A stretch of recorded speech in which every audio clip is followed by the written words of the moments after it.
Alright, I think I'm good to go now.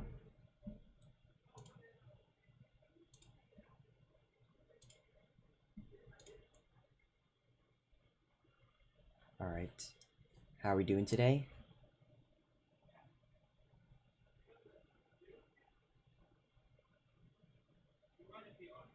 That's good. Alright. So, let's pretend that last stream when we started this game, let's pretend that didn't happen. So because good news, I think I fixed the lag issue somewhat. So the game should be in a playable and at a streamable state.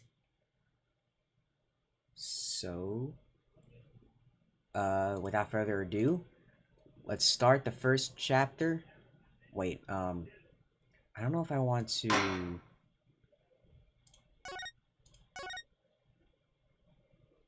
Do I want to delete the save data and just start over? I think that might be best because the VOD, I actually didn't upload that part to YouTube, so I'm probably going to delete the save data that I have so far, and then start over. Hope that's okay with you guys. I'm just gonna put it up here. And I think I'm actually pretty confident that there's not gonna be any lag, and I'm gonna keep my avatar here. Because I'm that confident that it's gonna work.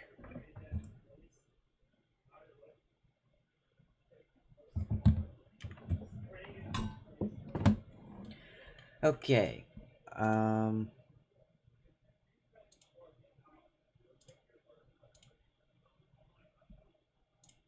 Alright, I'm gonna minimize OBS here. And pull it up on my phone.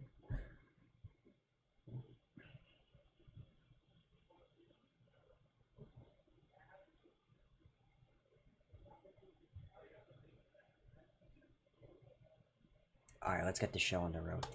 Episode select. Episode start. Sorry about that.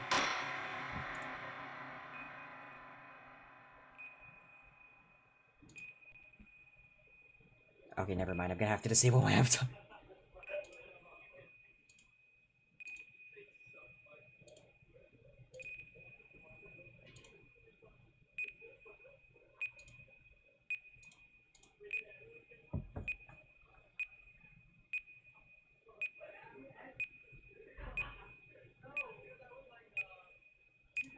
Okay, so it turns out I cannot use my avatar.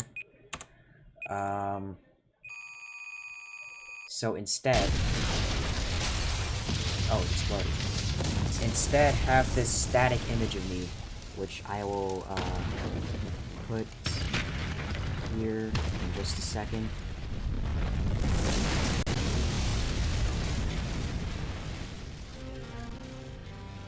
These are dark times, where the law has been reduced to rubble. And it's up to us to restore it to its former glory.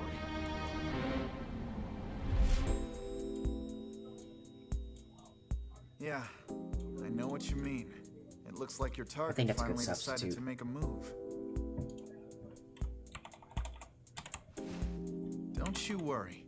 I've got a trusty new partner on board.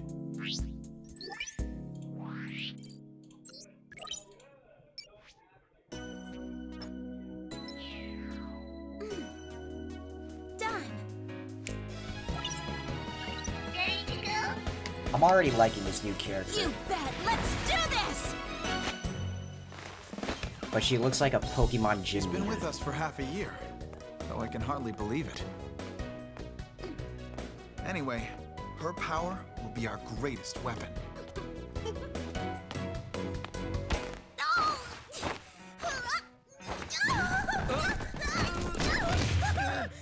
Are you alright, miss?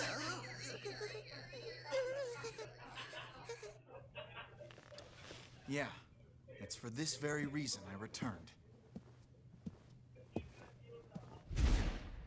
Time to bring it to an end.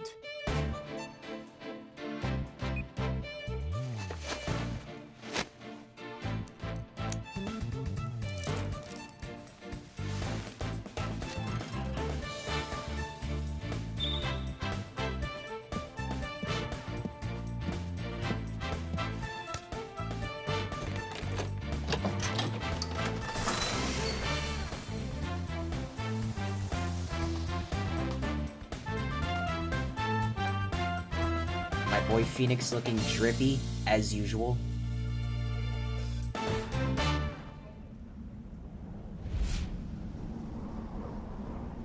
And my man Apollo looking like a badass.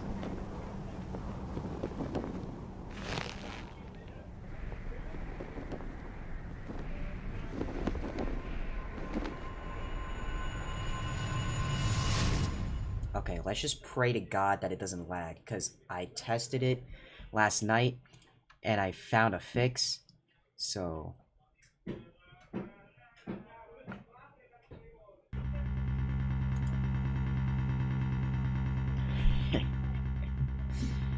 The best thing about bombs is how they erase and destroy, without discretion.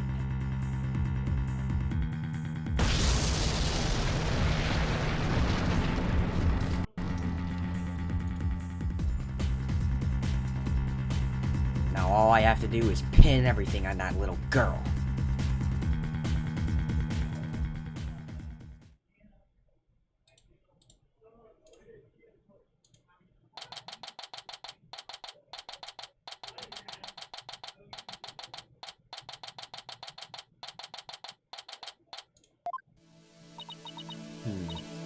Nope, not feeling nervous at all. It's amazing what a girl can get used to. Even a tense atmosphere like this is no biggie. You doing okay, Athena? Oh, Apollo. Yeah, doing great. Like, I'm a little too great. Oh yeah? Well, that's good to hear. Although, I could have sworn I heard your voice crack for a second there. I'm that transparent, huh? Cracking? No, my voice isn't cracking. Nerves of steel here, I tell you.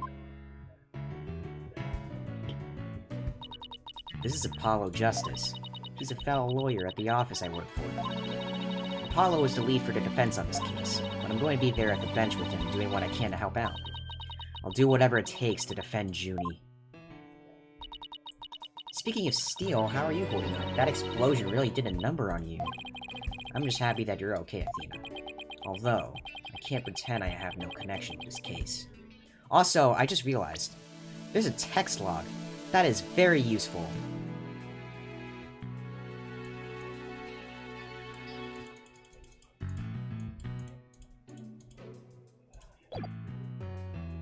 And then a button to save your progress. So I feel like we got a few quality of life changes. Oh, and you can automatically skip text. That's why I'm gonna see to it that Juniper's name is cleared. And I'm sure you feel much the same way. You got that right. I won't rest until Junie is completely cleared of all suspicion. Apollo, Athena. Thank you for doing this for me. Junie!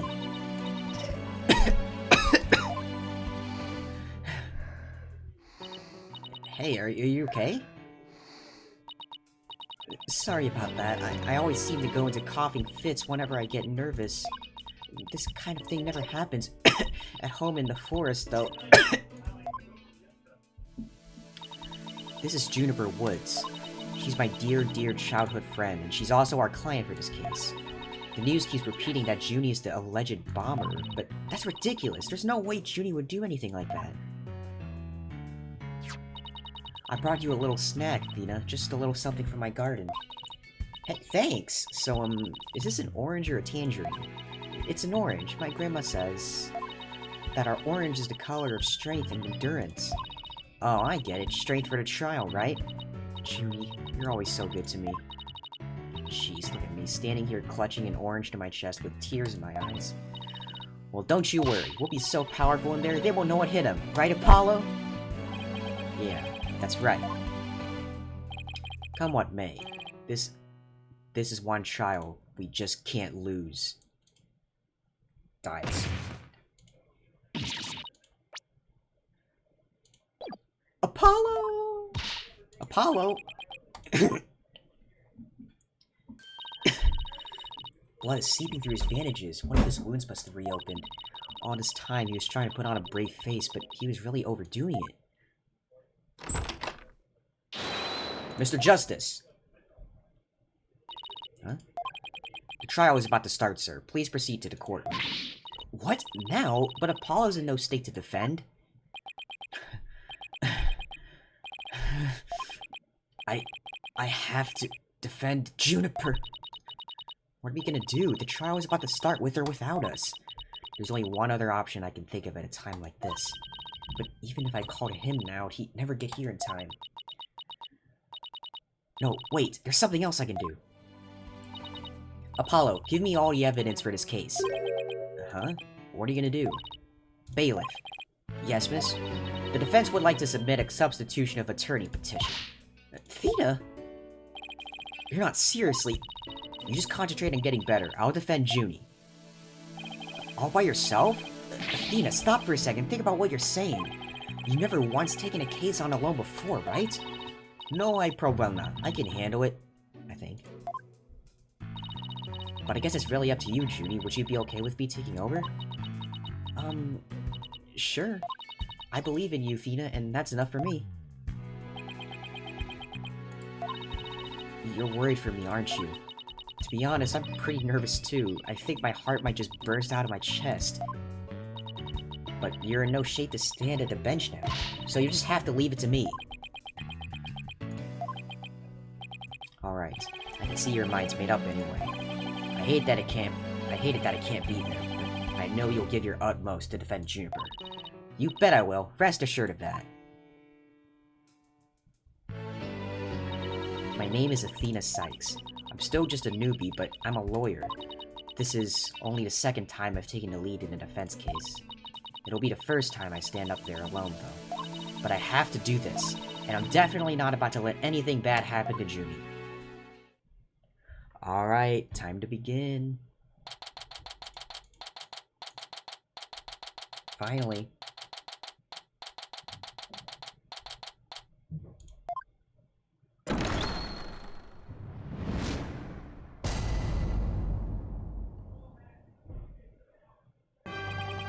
Court is now in session for the trial of Juniper Woods. The defense is ready, Your Honor. The prosecution is also ready, Your Honor. And what is the meaning of this? I was under the impression that Mr. Red Monkey would be my opponent today. Yes, well, a substitution of attorney petition was submitted just a few moments ago. Due to the explosion in the courthouse yesterday, Mr. Justice is unable to continue. I see. Not at all surprised to use that as an excuse to run away. With me as an adversary, who wouldn't want to feign illness in order to escape? What's the nerve of that guy? I'm gonna give him a piece of my mind. Well, I would if I wasn't so nervous. This arrogant jerk. You arrogant jerk! No, Widget! Is my hearing getting worse? I could have sworn I heard the defense say something just now. No, you didn't hear anything at all, especially not from me. How odd. I could have sworn I also heard something. Oh, that would be my indispensable partner, Widget. He sometimes blurts out what I'm thinking. Well then, if that's the case, then it's a clear contradiction to what you just stated. A contradiction? You just stated that you said nothing. However, if that device of yours says what you're thinking, then you indeed said I was... what was it? Elegance at work? Actually, it was arrogant jerk. I love her facial expressions. At any rate, what does it matter if it's a red monkey or a yellow monkey facing me? No fresh out of law school rookie can defend this witness. Mr. Payne, I believe that's enough. Let's get back to the case. Of course, Your Honor. I'm more than ready to show this little girl why they call me the Rookie Humiliator. I knew it. He really is an arrogant jerk. Arrogant jerk! Miss Sykes, if you continue to insult the prosecution, I will remove you from this court. I'm very sorry. It's just a knee-jerk reaction. Now then, Mr. Payne, your opening statement, if you please. Thank you, Your Honor. Now then, the incident occurred yesterday here at this very courthouse, in courtroom number 4.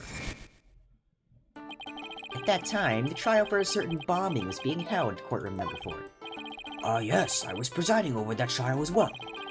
And Mr. Justice was there as the lawyer for the defense. A bomb that was being presented as evidence suddenly went off during the trial. It was a terrible incident. Courtroom number 4 was completely destroyed. Fortunately, we were able to start evacuation procedures before the explosion occurred. Just a few seconds more and it would have turned to a horrific loss of human life.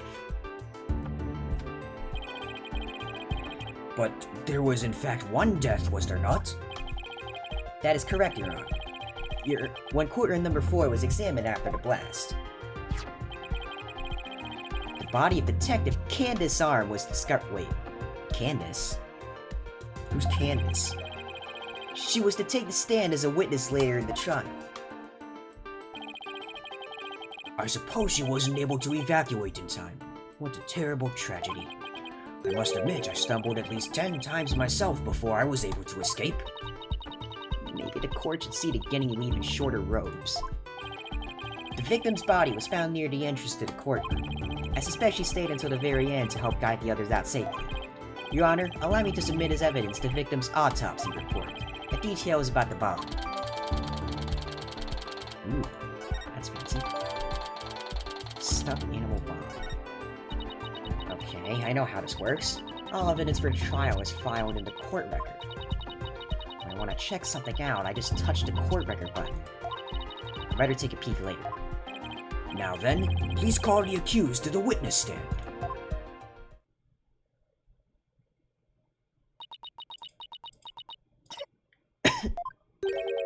Defendant, are you feeling alright? You're looking a bit pale. I'm so sorry. I was feeling a bit weak when I first arrived here at the courthouse. But I'm alright. Junie's really giving it her all. I'd better make sure I do the same. And let me take a look at the court record. We got evidence, we got profiles.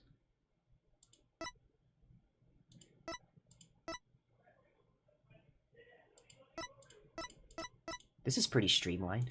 I don't have to, like, click on anything, like, to view more information. It's just all right there.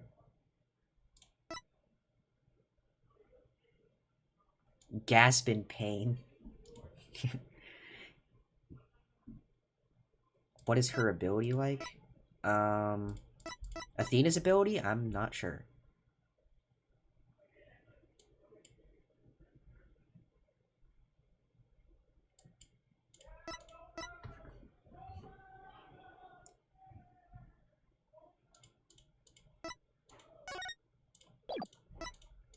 Unfortunately, it doesn't look like you can examine, like, evidence in detail, like you can't rotate it in a 3D.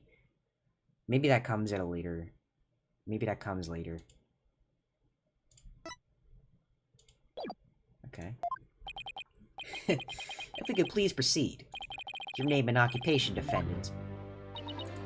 Juniper Woods. I'm a high school student. Miss Woods, can you confirm you were in the courthouse on the day in question? Yes, I came to know Apollo Justice through my friend Athena. And so, I was there yesterday. To watch his trial and lend my support. Something's wrong. Junie's really scared. Did you know I'm also known as the Defendant Humiliator? It looks like I have yet another chance to show everyone how I earned that moniker. Does this arrogance know no bounds? I have to protect Junie no matter what. Hey, you arrogant... Prosecutor Payne? What is it? Do you want me to demonstrate why I'm known as the Rookie Humiliator instead? Deep breaths. Don't let him get to you. Prosecutor Payne, Junie is telling the truth. Mr. Justice also backed up her claim when we saw him in the defendant lobby. And Jimmy, he said that he was glad to get the lotus root you gave him too. He was? My grandma says lotus root is good for your eyes. She says they can even help you see into the future. They can? Then that's the perfect present for a lawyer. And if that's true, I guess he must not have eaten them. A sweet, neat girl like this blowing a courtroom to bits? I must say it's very hard to believe. Objection! Now, Your Honor, don't let her seemingly innocent appearance fool you. The defendant had a motive for committing this crime. That's not true! I don't have any kind of motive. And I didn't even know the lady who was killed. I admit the investigation didn't turn up any connection between the victim and defendant. However, that doesn't matter. The only thing that does is that her objective was the destruction of courtroom number 4 itself.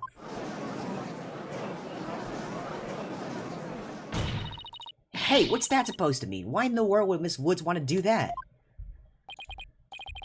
That's a very good question, coming from a novice such as yourself.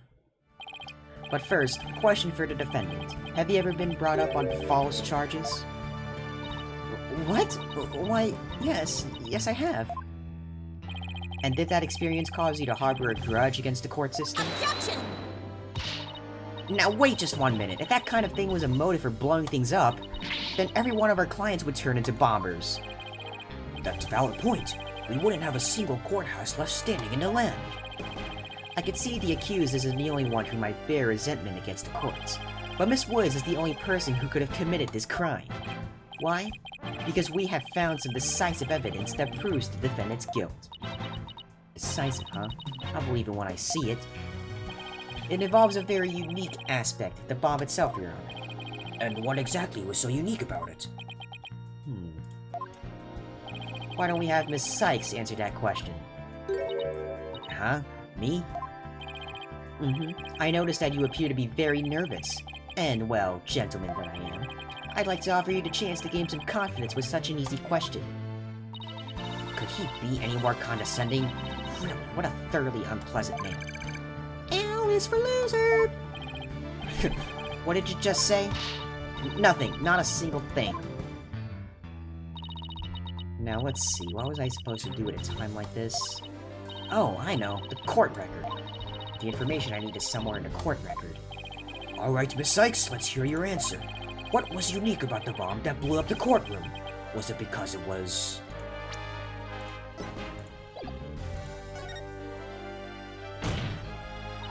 Mr. Payne, what kind of simpleton do you take me for?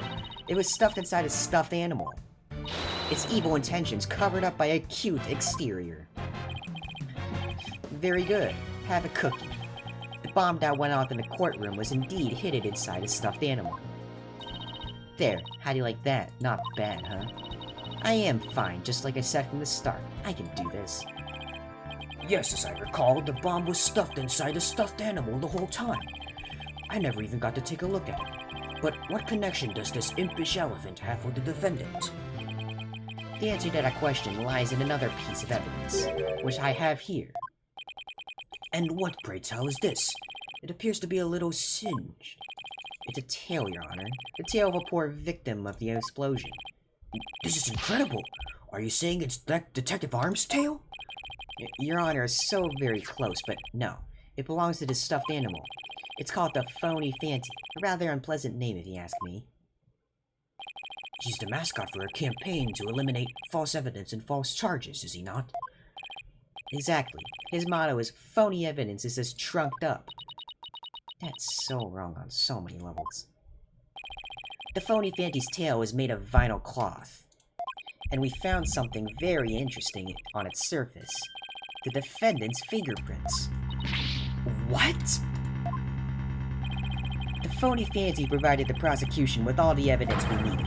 It clearly proves that the accused handled the bomb.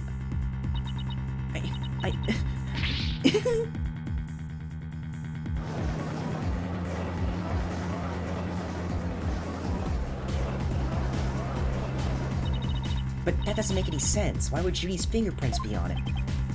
That does appear to be pretty irrefutable evidence. The court accepts it into evidence. Miss Woods, do you have an explanation for this? I don't understand. How about you, Miss Sykes? Do you have any plausible explanation to refute this decisive piece of evidence? Well,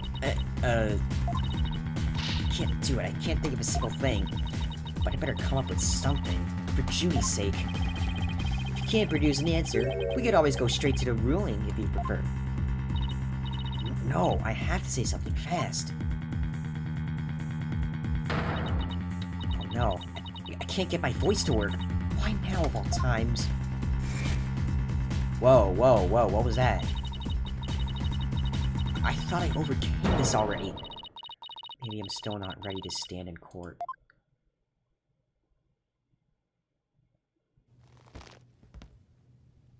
Anime cutscene?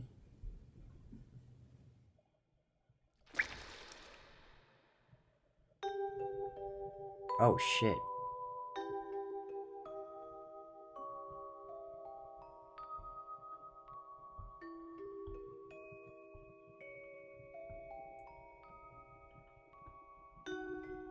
Oh, she used to be a witness?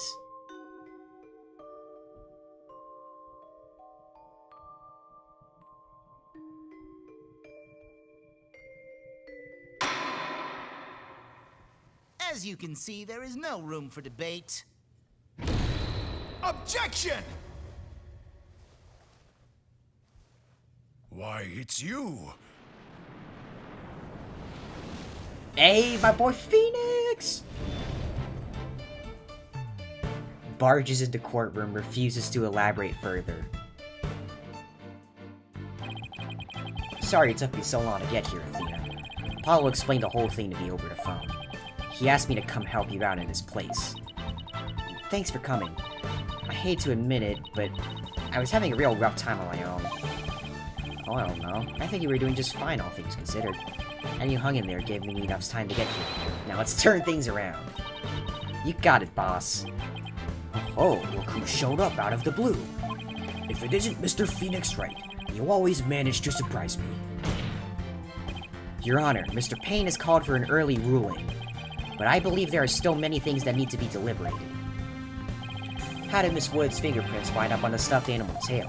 How is the bomb even detonated? Until these questions are answered, I assert it's impossible for a fair ruling to be made. You are absolutely right. Let us continue from where we left off. I assume you have no objections, Mr. Payne? None at all, Your Honor.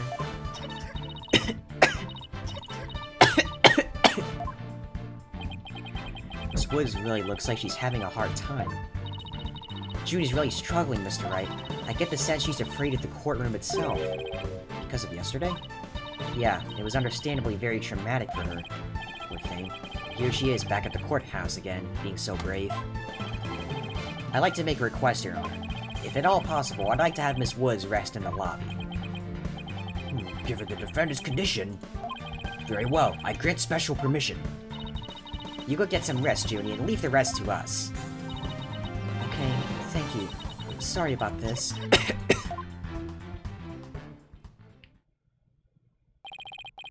Phoenix Wright.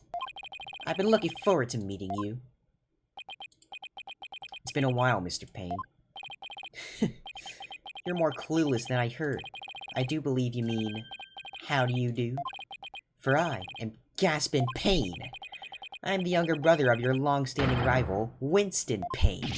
What? Long-standing rival? When were we ever rivals, let alone long-standing? You'll see, Mr. Wright. I will cleanse Winston of the disgrace he met with at your hands. Looks like this royal pain is going to be as thoroughly unpleasant as the other. Your Honor, the prosecution would now like to call a decisive witness to the stand. This witness would testify as to how the accused detonated the bomb in the courtroom. Very well. Please call your witness, Mr. Payne.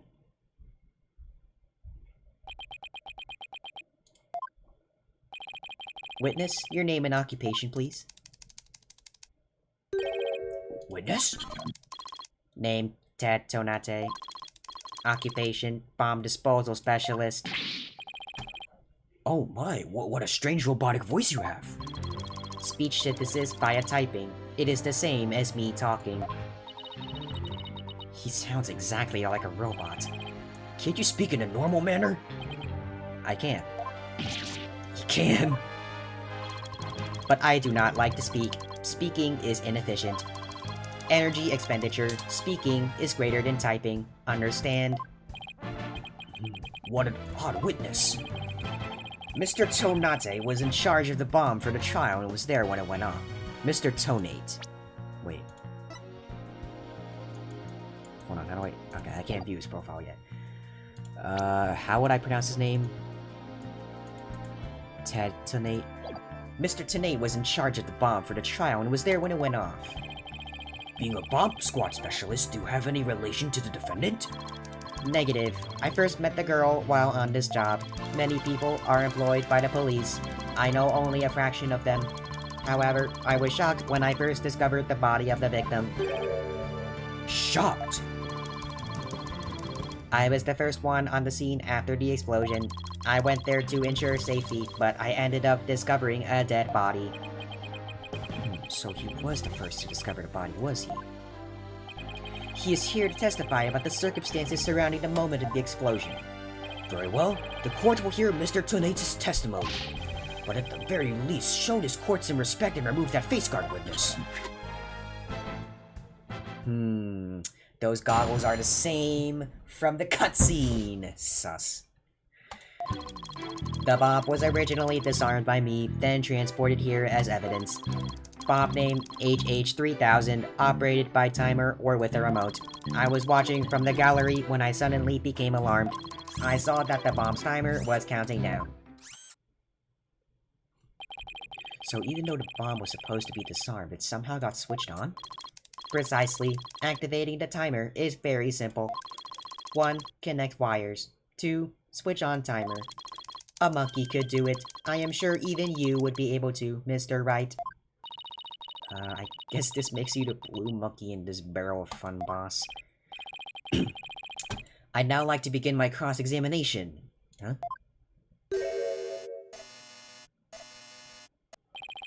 Mr. Tonate, what is that? HH3000, aka a bomb. A bomb? Great googly moogly! Mr. Tonate, I demand you that you disarm it this instant. Disassembly complete. 5.3 seconds. 0.2 seconds short of my personal best. Are you trying to give me a heart attack? I'm not exactly a spring chicken, you know. This is an exact replica of the HH3000. It is used to practice disarming bombs. Disarm equals success. Explosion equals failure. An exact replica of the bomb that exploded, is it? So that's what it looked like. I submitted a photograph of the real bomb taken just before the trial. Dimensions, 10 feet by 10 feet by 10 feet. Wait, 10 inches. Whoops. 10 inches by 10 inches tall, 10 inches wide, 10 inches deep. Weight, 12 pounds. A perfect replication. Your bomb does appear to be a very good copy indeed. Yes, however, I could not replicate the detonation mechanism. It has a very puzzling wiring setup. It is regrettable I could not replicate it. Witness, that's enough. There's no need to replicate anything here. And now if the defense will begin their cross-examination. Huh?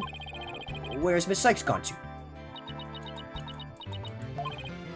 Athena, you can come out now. Okay, Mr. Wright, let's get to work. I guess you were pretty scared, huh? What? I don't know what you're talking about. She was about to bolt. Hey, put a sock in it, widget. As transparent as ever. Now let's see. Where were we? We were at the cross-examination. Oh, cross-examination, of course. She seems disoriented. I wonder if she's alright. Maybe I should ask Athena if she remembers how to cross-examine to help her focus. Nah, she'll be fine. Nah, no need for that right now. She'll be fine. I'll do everything I can to help. If you can't find any contradictions, and you flub up too often, don't be afraid to ask me for help. Press X to consult with me when the consult panel appears. I'll let you know where I think the suspicious statement is. Sounds good. I'll be counting on you if I get in a bind. Alright, it's cross-examination time. So basically, she's the built-in hit system. Nice.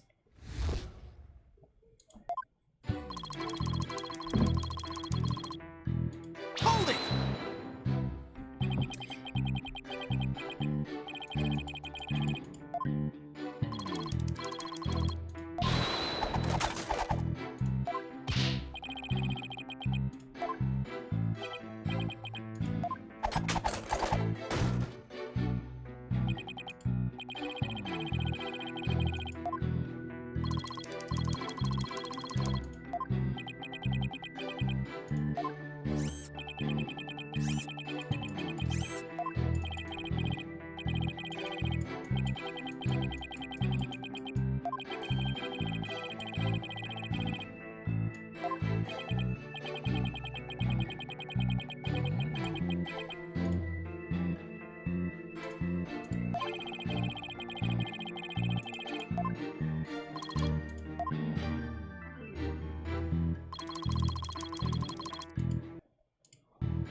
Oh, you can say hold it. Okay. I assume you can also say objection? Okay.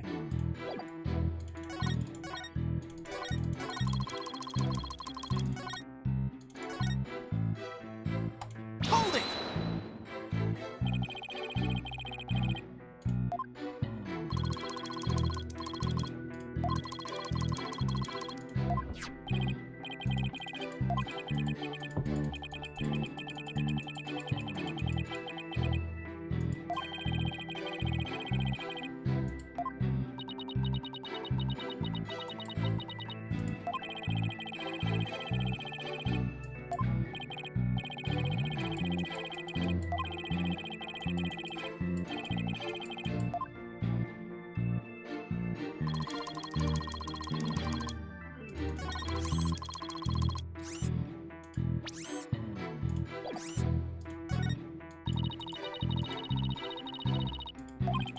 Okay, that's convenient. So if you reach the end of the testimony, it'll do. There's a lot of like really small changes that I like.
Alright.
Objection! So you say you saw the bomb's countdown, is that right? Of course, I clearly saw it counting down to 0. And I say that you are clearly lying. What are you talking about? There is no way you could have seen the bomb's timer. After all, the bomb was concealed inside a stuffed animal. Mr. Tenate, how can you claim to know the bomb was about to go off when you couldn't even see the timer? But that... What? No! That does seem like a glaringly inconsistency indeed. Witness, how do you explain this? Well, Oh, that was great, Mr. Wright. You found a contradiction right out the bat. Always remember, Athena, when you find an inconsistency in a witness's testimony, there's always a reason behind it. It could be a lie, a hidden meaning, a secret, whatever it is, it's up to us to dig it out. And pointing out every contradiction we find is the best way to do it, right, boss? Now the question is, what can we dig out of Mr. Tenate? Well, let me see. No. There must be some mistake. Oh, yes, of course. I remember now. The sound. I knew because of the sound. Sound? What sound? When the timer of this type of bomb is switched on, it beeps softly. Beep, beep, beep. It is the sound of the bomb counting down. A beeping noise, you say? I suppose it would be possible to notice that even with the bomb inside the stuffed animal. I simply made a mistake. My bad. Objection! How in the world did you hear such a tiny little sound all the way from the gallery? Listening for the sound of a bomb's timer is an integral part of my work. I constantly undergo training, so that I will never miss it. I hardly think training would help you hear something so soft from so far away. What now? Are you making light of the fine science of disarming bombs? It is a solemn mission that I put my life on the line to perform. What kind of specialist would I be if I could not hear a bomb's timer? You missed me getting the contradiction right, and, to Nate spamming his keyboard, mashing his keyboard. It's not like it's stumbling a toaster, you know. Now he's just showing off. You keep asserting that the sound was too tiny to hear, but the only tiny thing here is your skill as a lawyer. Being suspicious is not an attractive quality, you know. And you're just overflowing with attractive qualities, aren't you? Or perhaps you have some proof that Mr. Tonate did not hear the sound? Well, no, but it still seems totally suspect. But it's going to be really hard to prove that he didn't hear something. If I have this correct, the prosecution's argument is that someone reactivated the bomb before it was brought into the courtroom. What I don't understand, Mr. Payne, is why you believe that person to be Miss Woods. That's simple, Your Honor. Mr. Tonate happened to be there when it happened. He was there when the defendant rearmed the bomb. What's this now? It happened before the trial started. It was when Detective Arm and I were transporting the bomb. We brought the bomb to the lobby for the defense. Bomb equals evidence. The lawyer wanted to see it before the start of the trial. Looking for a chance to get at the bomb, Miss Woods was already there in that lobby. Her goal was surely to rearm the bomb and steal the remote switch. The remote switch? Yes, the switch that controls the bomb remotely. Duh. It has been missing ever since the incident. I am partially to blame. I left the bomb and remote on top of the transport case, and they were rearmed and stolen while I was talking with the lawyer. The defendant then used the remote from inside the courtroom to start the timer. Objection! How can you assert so unequivocally that the bomb was rearmed in the lobby? Objection! Unequivocally. The bomb was safely secured in the transport case. The only time it was outside of the case was in that lobby. Therefore, that was the one and only opportunity anyone had to meddle with it. Someone other than Mr. Tonate could have opened the case and taken the bomb out. Impossible. The transport case is assigned exclusively to me. Do you see this number here? That is my identification number. And I have the only key that can open the case. Nevertheless, Mr. Payne's assertion is nothing more than conjecture. You have no proof that it was Miss Woods who stole the remote switch. And by the same token, you have no proof that it wasn't her. But what I do have is a piece of evidence that proves the defendant handled the bomb. That tail! 5 minutes, 24 seconds, 2.3 deciseconds. The defense's advantage lasted a mere 5 minutes. Talk about a rotten hand. As long as they have her fingerprints as their trump card, I'm at biggest advantage. It appears we will have to hear from the defendant herself once more. I wholeheartedly agree, Your Honor. I would like to recall Miss Woods to the stand. I trust you have no objections, Mr. Wright? I'm worried about her condition, but we do need her testimony. On the other hand, I'm not sure I want to make a female mad. I can read your feelings, you know, boss. I guess there's no hiding from her, huh? Don't worry, I know we need her testimony, but if anybody picks on her again, they'll pay. Guess she's already at anger level 1. Don't worry, I'll stop the proceedings before I let anything bad happen to her.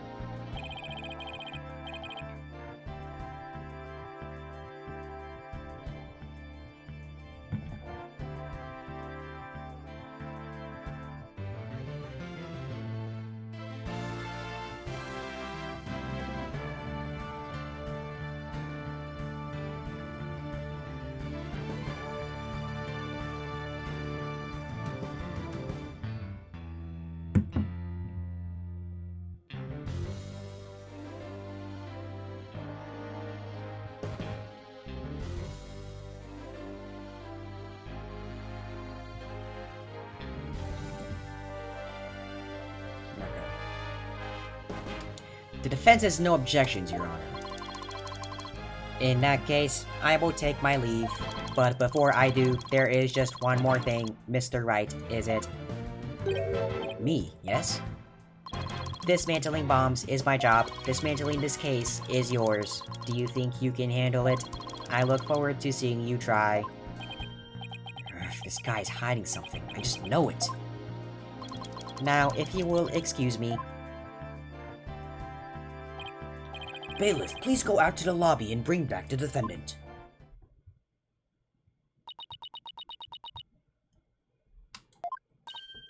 Junie. Hi, Thena. She looks even worse off than before. Don't worry, Junie, we're here for you. Thanks, Tina, and I'll do my best too. You blew up the courtroom because you bear resentment against the courts, correct? No, of course not. What's that you say? I could barely hear you. I haven't done anything wrong. This prosecutor's scary. Objection! What an impudent little girl. Stop acting innocent and tell the truth. This is getting ugly. You rearmed the bomb because you wanted to blow up the courthouse. Admit it. That's why you went to the lobby where Mr. Justice was, isn't that right? Dude, I hate this guy. Mr. Wright, can I go give that prosecutor a smack? What? Of course not. Do we have to review courtroom manners 101 again? We can't let a creep that bullies innocent girls like this off so easily. I haven't forgotten about how he treated you. Don't worry about me, just help Junie. Her heart's crying out. She's so scared. So very scared. Looks like Athena's picking something up with her heightened sense of hearing. And it sounds like this time, it's the voice of Miss Wood's heart. Don't deny it. You stole the remote switch and used it in the courtroom, didn't you? Objection! Your Honor, please put a stop to this. Mr. Payne is badgering the defendant. Yes, Miss Woods does seem quite frightened. Mr. Payne, I ask that you behave more like a gentleman. Ah, but don't you know, Your Honor? There is no more a gentleman in this world than I. As if a gentleman, or even a gentleman, would behave like he does. Don't let that rude ruffian win. No. How dare you call a gentleman such as I a rude ruffian? I'll have you know, I attend a manners class every Saturday. I'm more than just a mere gentleman. I'm a gentleman. Not when you're terrorizing a young lady or not. I demand my money back from that manners class if I were you.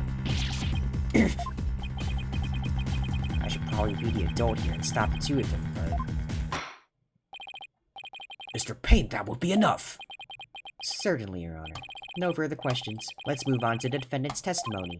Miss Woods, please share with the court what you were doing when the bomb went off.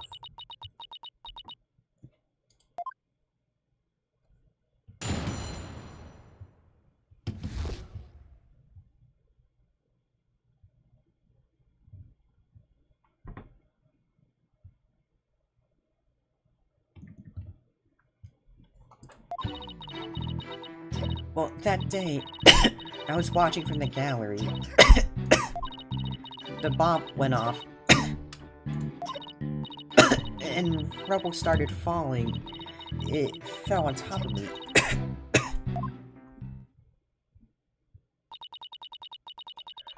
Junie's clearly in pain, being forced to recall a bombing like this. She can't even get her words out. This isn't gonna work, so what now? Hey, wait a minute. Even if she can't vocalize what she wants to say, we can listen to what's inside her heart. Yes, that's the perfect time to use Athena's power. Oh, hey! The power! You can hear it, can't you, Athena? The cries of Miss Wood's heart? Yes, and they sound incredibly strained. She's so scared, I think she could collapse at any second.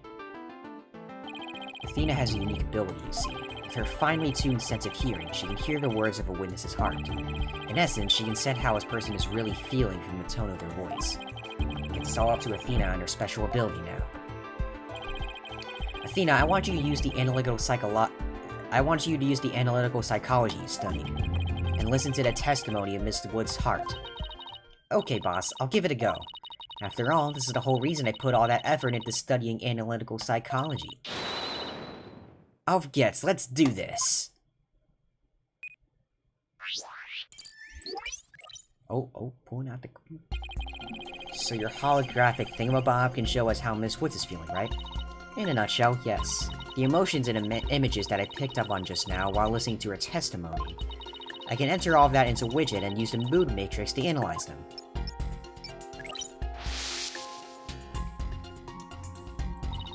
These mood markers here reflect fluctuations in Junie's emotions. When she feels happy or is enjoying the memory, the happy marker will light up. When she feels angry or frustrated, the angry marker will react. When she feels sadness or is frightened by a memory, the sad marker will blink. And when she feels surprised or confused, the surprise marker will let us know. So with her special ability in Widget's Mood Matrix program, we can track how Miss Woods is feeling as she testifies. Let's talk about the wonders of technology. Yep, now let's give it a shot. I'm picking up on some kind of discord or noise in Junie's heart. See here? This is what the noise looks like in the Mood Matrix. It's a result of inconsistencies between her testimony and her feelings. If we can pinpoint these inconsistencies, the noise level should drop. Okay, it's time to listen to Miss Wood's true testimony.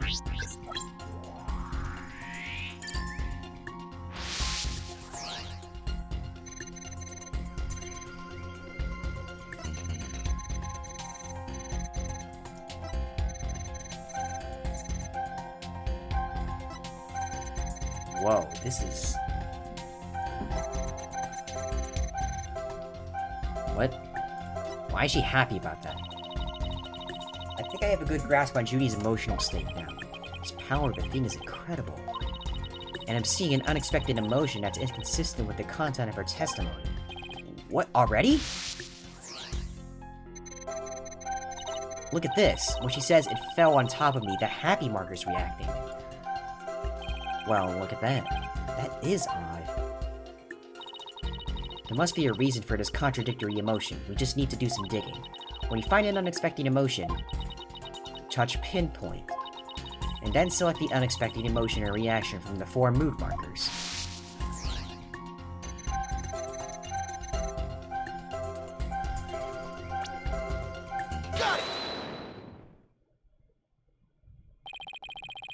Widget is registering joy when Miss Woods recalls the rubble falling on her. There must be a reason for this unexpected emotion. Miss Woods, as the rubble was falling, was there also something that made you feel happy? What? Mr. Wright, the feeling of happiness is spreading throughout Judy's heart. Keep going on this point, and I bet Judy will start to calm down. Great, let's hear what she has to say. Just as I was about to escape the courtroom, the bomb went off. I was so startled, I tripped, and then rubble started falling on top of me. I really thought I was done for, but just then, Apollo came and rescued me. Apollo? He used his own body to shield me from the rubble. So that's when he sustained those injuries. How do you feel, Junie? Did talking about Apollo give you some courage? Yes, Apollo is just like the sun, strong and bright and warm. Just talking about it makes me feel like a leaf undergoing photosynthesis. And see, your coughing stopped all of a sudden. Oh, you're right. Thank you, Fina. Yo. Apollo X Juniper? Pretty neat, huh? But there's still some noise left, meaning there must still be some discord in Junie's heart. I guess we'll have to keep going then. Let me input this new information and update the Mood Matrix, and we'll be good to go. You remember what to do, right? When I find an unexpected emotion, I should touch pinpoint? That's right, and then you select the unexpected emotion from the mood markers. If we can find a reason for the discord in our heart, then we should be able to draw even more new testimony.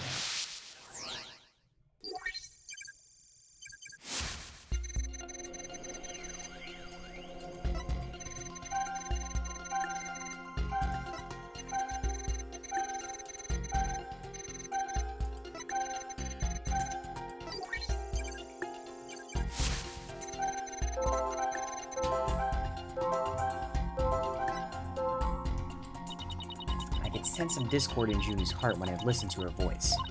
There must be an unexpected emotion here somewhere. When you find an unexpected emotion, touch pinpoint, and then select the unexpected emotion from the 4 mood markers. Okay, I think I saw it. I think I went a little too fast, and I need to get water. I'll be right back.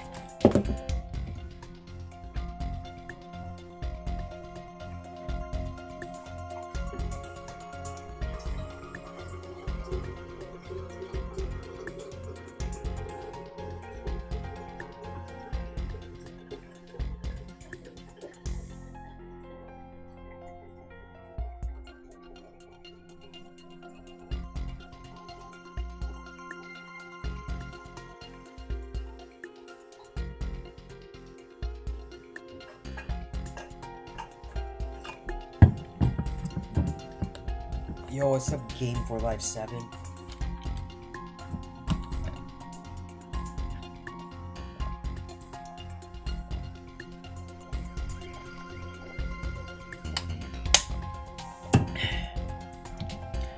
Alright, try to remove where just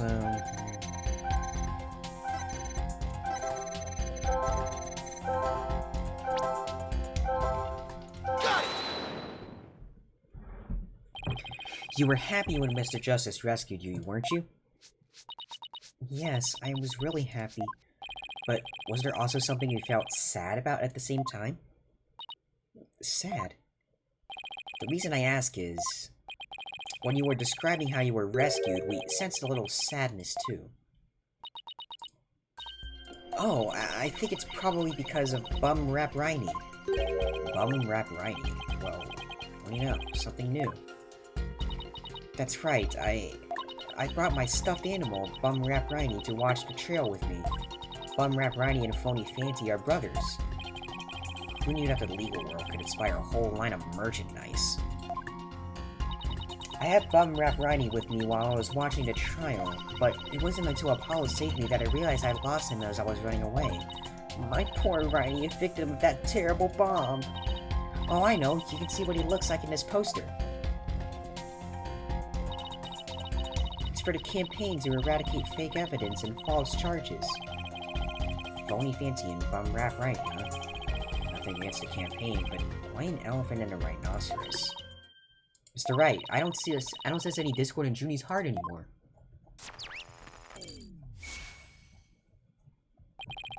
So I guess that means we managed to draw out all of her testimony. That's right, I'll just make an update with the new info and we'll have the whole picture. So do you think your new testimony will help? Absolutely. I don't know what I would have done without you, Athena. So Bum Rap Ronnie was in that courtroom when the bomb went off. Now that we know that, it changes the meaning of that other piece of evidence. All I have to do is present it. At the right statement.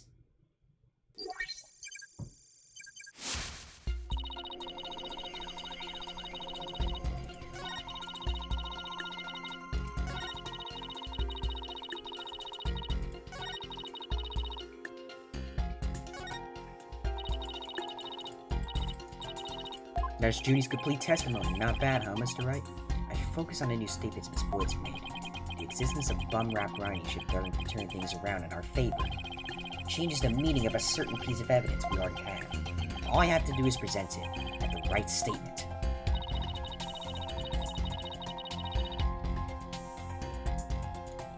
Oh, Bum Rap Ronnie has the same tail as this. So that's why the defendant's fingerprints were on it, because it was on the rhinoceros, but not the elephant. But I don't know where exactly to present that evidence. I think in the first statement. Objection! Miss Woods, I know this trial has been very hard for you, but you can relax now. You are, without a doubt, innocent. Mr. Wright, what wild assertion are you making now? My wild assertion is simply this. The two stuffed animals were mixed up. The tail the defendant's fingerprints were found on wasn't that of Phony Fancy. It was the tail of her gallery companion, Bum Rap Riney. Objection! What? What nonsense is that? I can see they're both stuffed animals, yes, but they're completely different characters. An elephant and a rhino. They're as distinct as a defense lawyer and a prosecutor. But are they really so different? Both defense lawyers and prosecutors strive to protect the peace through law. Even elephants and rhinos have some similar characteristics. They're both gray, for example. Anyway, this poster is all I need to prove my assertion to be true. If I may direct the court's attention here, you'll clearly see how the two got mixed up. Oh, whoa, whoa. Oh, it's like a touchpad. That's cool. Take that! Well, would you look at that? The two tails are exactly the same. Yes, exactly. The two stuffed animals are based on entirely different animals, but the design of their tails is exactly the same.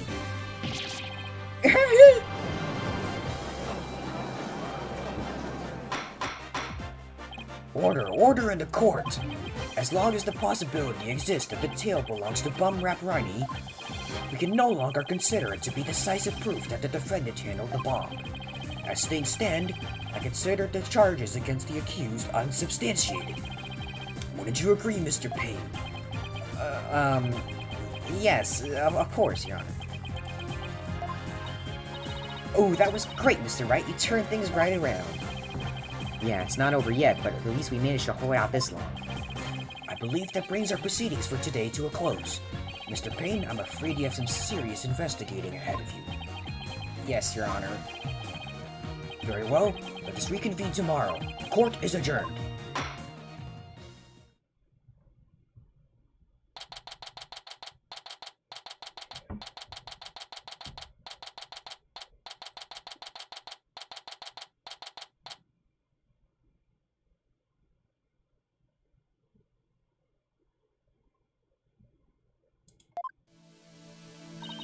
That was so exciting, boss. We did it. True to form, you managed to just barely pull it off at the very last moment. True to form? Gee, I never knew you had such a glowing opinion of me. Thank you for everything you're doing. You did great, Miss Woods. You really stuck it out.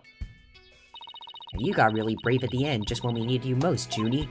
Thanks to you, we were able to turn things around. Well, you were the one who gave me that courage, Thena. Really? Thanks. So, be honest, was I any help at all? Of course. Without you, we would have never gotten out of that tight spot. That's good to hear. I may still have a lot to learn, but you can bet I'm gonna give it my all. I'll be so good that one day you'll call me your partner. And that's what I'd like to hear. Analytical psychology, the ability to solve the riddles of a person's heart. Athena's true potential is beginning to really shine through now. Hey, where's Apollo anyway? Good question. I almost forgot about him. I assumed he'd still be here in the lobby. Oh, and I know, maybe he's still in courtroom number 4. Courtroom number 4? What would he be doing at the scene of the explosion? Well, when I came out to the lobby to rest, I told Apollo about Bun Rap Rani. I told him I dropped Rani in the courtroom as I was trying to escape before the blast. And then Apollo said he had an idea where Rani might be, so we went to take a look together.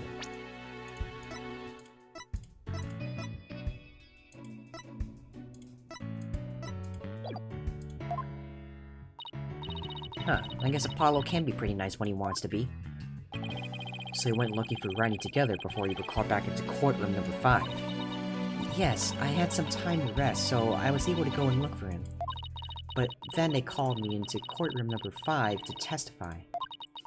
Apollo insisted on staying there, though. With all those injuries, I wonder how he's managing. I think Apollo might have figured something out.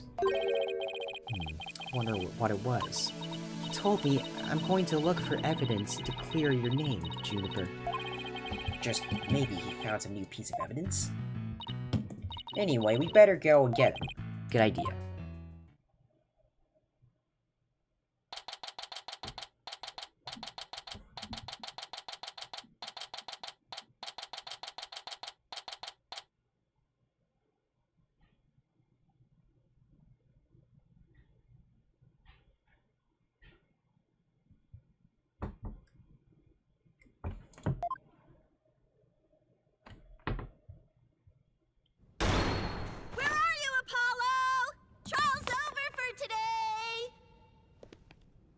Come on, I know you're... No. Yo, what the fuck? Yo, who did this? Who did this to my boy Apollo? I want to know. Who did this? To be continued.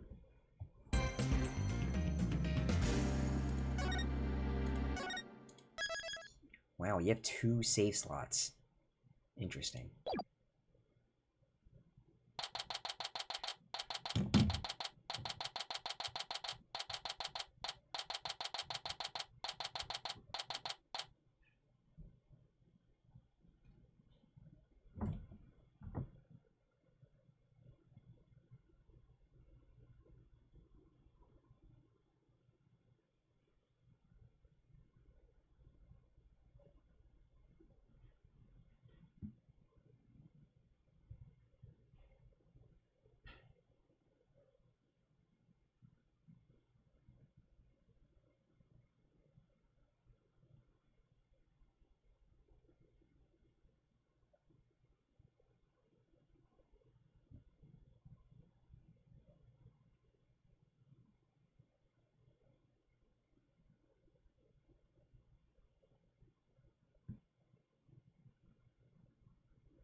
This isn't exactly how I envisioned the second day of this trial to start. But given how things ended yesterday... Good morning.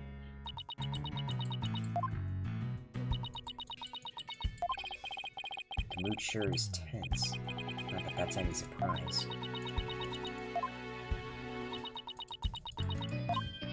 Oh, hey, did you read the paper this morning, boss?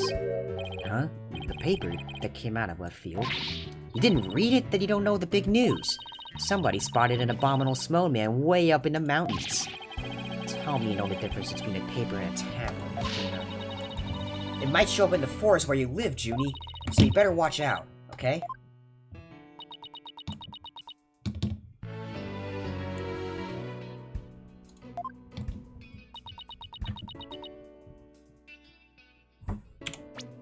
Oh, whoops. Wrong button. You really should read the story for yourself. I couldn't even begin to do it justice. Justice? Huh? Oh, poor Apollo, and it's all my fault.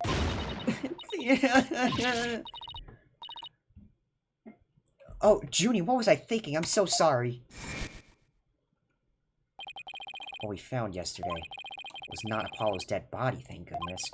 He'd been assaulted by someone with a blow to his head and was lying unconscious. We rushed him to the hospital right away, and he looks like he's going to pull through. But it was still quite a shock to stumble onto a scene like that. Is Miss Woods alright, Athena? Well, I managed to get her to stop crying. Now she's resting on that sofa over there. I guess she really feels responsible for what happened to Apollo. Oh, Junie, she believes that the reason Apollo was attacked is because he was helping her look for something in that courtroom.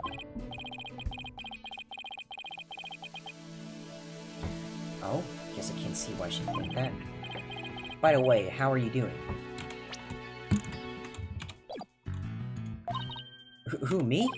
Yeah, you. I know you're concerned about Miss Woods, but are you alright? Me? I'm doing just fine, boss. I mean, yeah, it was a huge shock, but I'm alright. People who've studied analytical psychology are great at times like these. After all, they've learned how to control their own emotions, too. Somehow, I don't think it's as easy as she makes it sound. But there's no denying she's a real trooper. Apollo doesn't remember a thing, does he? Yeah, he can't recall anything from the time right before he was assaulted. Nothing about what he was doing in courtroom before or who assaulted him. The doctor said it's probably due to that hit he took to the head. Assaulted in a court of law and losing your memory at that? I know how that feels. Hey. Second game reference? But who in the world would do such a thing, huh, Mr. Wright? Just wait till I get my hands on a coward who hurt our Apollo. Now, Athena, I thought you said you were in control of your emotions. Let's just focus on helping Miss Woods, okay? But I admit I'm just as upset as you. Okay, boss, you're right. Apollo's assailant can wait until after we clear Junie's name. That's the spirit. Now let's see. I better check the court record one more time before the trial starts. Oh! The transport case is now in the court evidence. Wait, actually, it was always in the court evidence. I was just not paying attention. A switch that starts the time. Okay, no.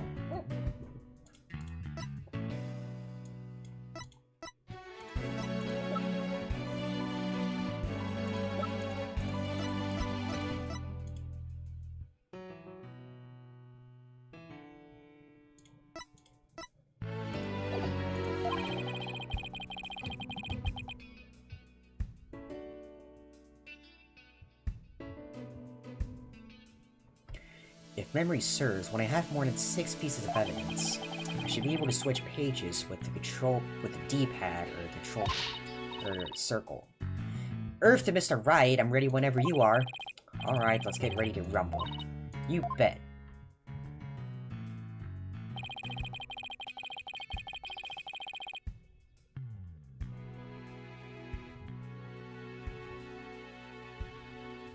With everything that happened with Apollo, I didn't have time for a proper investigation. I can't let that stop me, though.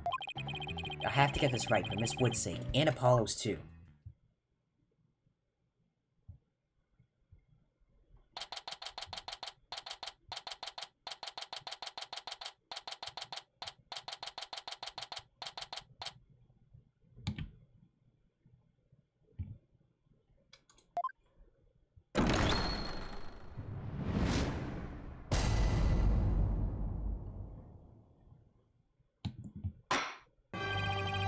court will now reconvene for the trial of Juniper Woods.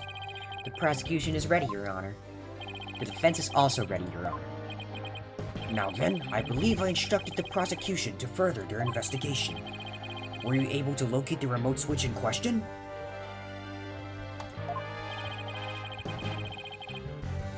I'm afraid the remote switch is still missing, Your Honor. I must say I'm disappointed, Mr. Payne. Not angry, just disappointed. I apologize, Your Honor. Ha, looks like the prosecution is just as unprepared as I am. There's a separate matter, however, that I would like to bring up during this trial. A separate matter, you say? And what might that be? I assume you are aware that another incident occurred during yesterday's trial? I'm speaking, of course, of the assault on Mr. Justice in the ruins of courtroom number 4. Why is he bringing that up?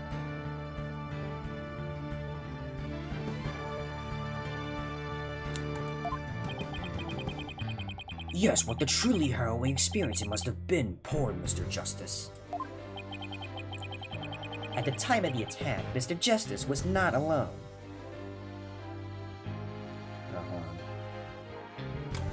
He was with the defendant, Miss Juniper Woods. He isn't going where I think he's going with this, is he? The prosecution wishes to indict Miss Woods with the charge of Mr. Justice's assault. Bro.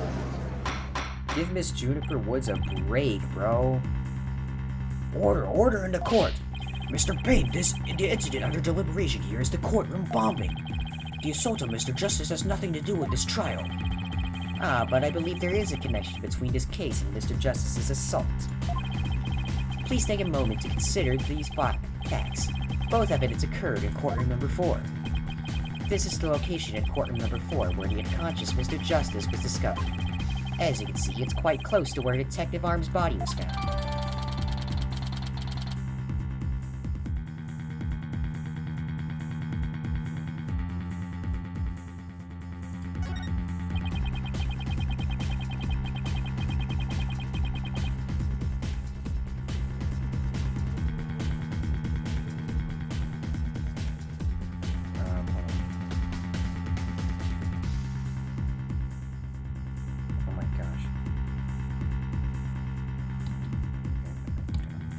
The question is, why did the culprit feel the need to maliciously attack Mr. Justice? Why indeed? What do you believe their motive to be, Mr. Payne? I believe Mr. Justice found something in that courtroom while Miss Woods was with him. Evidence that fingered her as the perpetrator of the bombing. You mean he found some incriminating evidence? Precisely. And so I surmised that the defendant picked up a piece of rubble and hit Mr. Justice on the back of the head in order to silence him. Objection! Junie would never do such a thing. She was devastated when we found Apollo hurt like that. Besides, please control your outbursts. It is the prosecution's belief that by deliberating on Mr. Justice's assault, we will draw ever closer to the truth of the courtroom bombing itself. Very well. Miss Woods is hereby officially indicted on the charge of assaulting Mr. Justice. What? Why are you listening to Mr. Toupee over there? Although, considering our conversation yesterday, I think Apollo might have figured something out.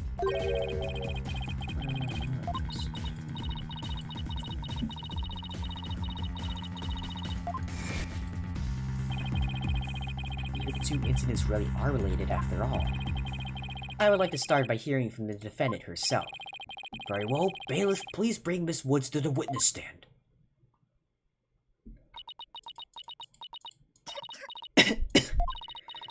I'm sorry. I can't seem to stop. Miss Woods. Guess she's still really upset about Apollo. Miss Woods, you went to the ruins of court number 4 with Mr. Justice, did you not? Yes, I did. Good, good. If you would, then please testify about what happened to the court.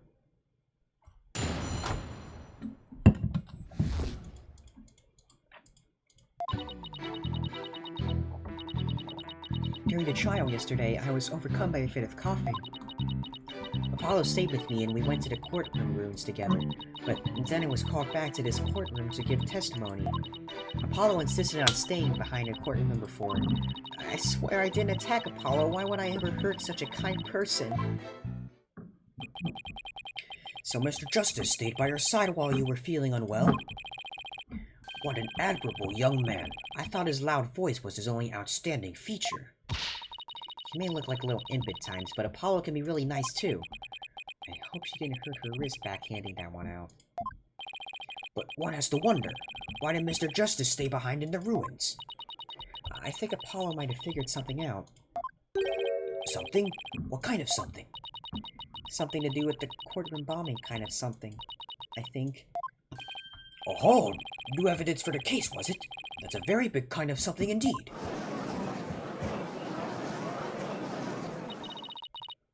I believe so. He mentioned looking for some evidence when I was called away. Objection! Just as I thought, there is a connection between the two incidents. But the defendant has told a very big lie, Your Honor. What lie is that? When she learned Mr. Justice would be looking for evidence, she attacked him. She attacked him to give herself the chance to destroy that evidence. No, I never... Objection! Miss Woods repaid Mr. Justice's kindness with violence. We found the proof of her foul deed there in the courtroom ruins. Oh my, are you serious? Do you see it? There in front of Mr. Justice's right hand? Witness the message he left us. It's written in blood. W-O-O-D-S? Why, isn't that... That's right, Your Honor. It says Woods in capital letters. What? I submit that Mr. Justice left us with the name of his attacker before he fainted. No, that can't be true. Why would Apollo write my name? Hold on, I need to look at this thing.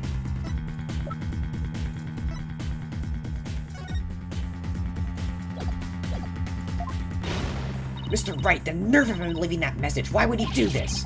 Hey, don't take it out on me. I don't understand it any more than you do. When we discovered Apollo yesterday.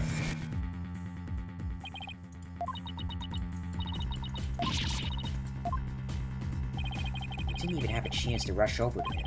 As soon as security heard Athena scream, they ran in and cordoned off the area. After that, they were there in the courtroom before with Apollo the whole time. We couldn't investigate anything ourselves and had to leave everything to the police. Still, I never thought they would find some bloody writing there. Now then, please begin your cross-examination, Mr. Wright.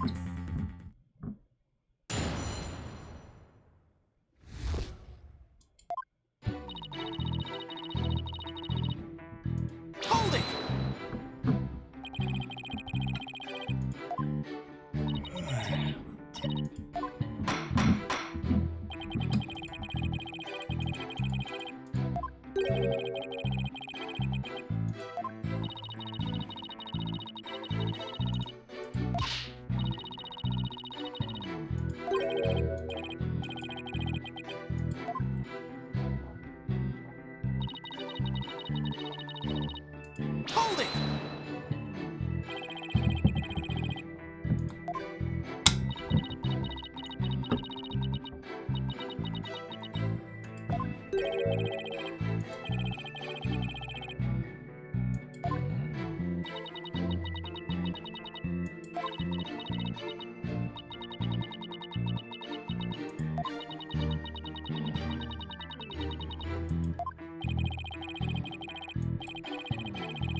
Hold it!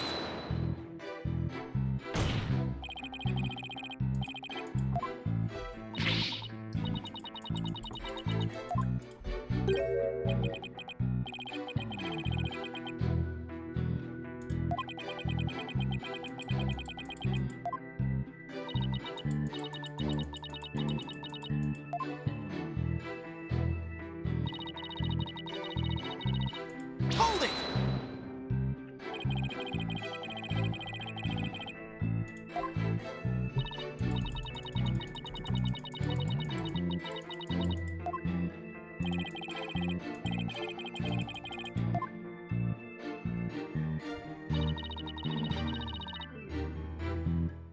Hold it!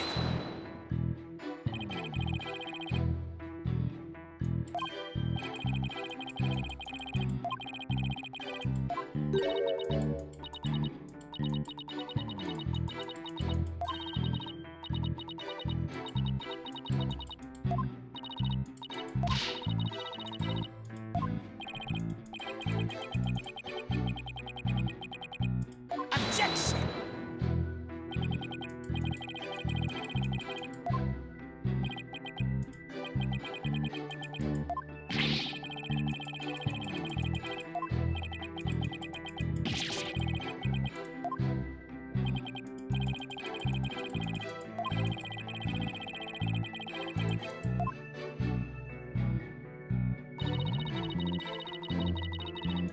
Hold it!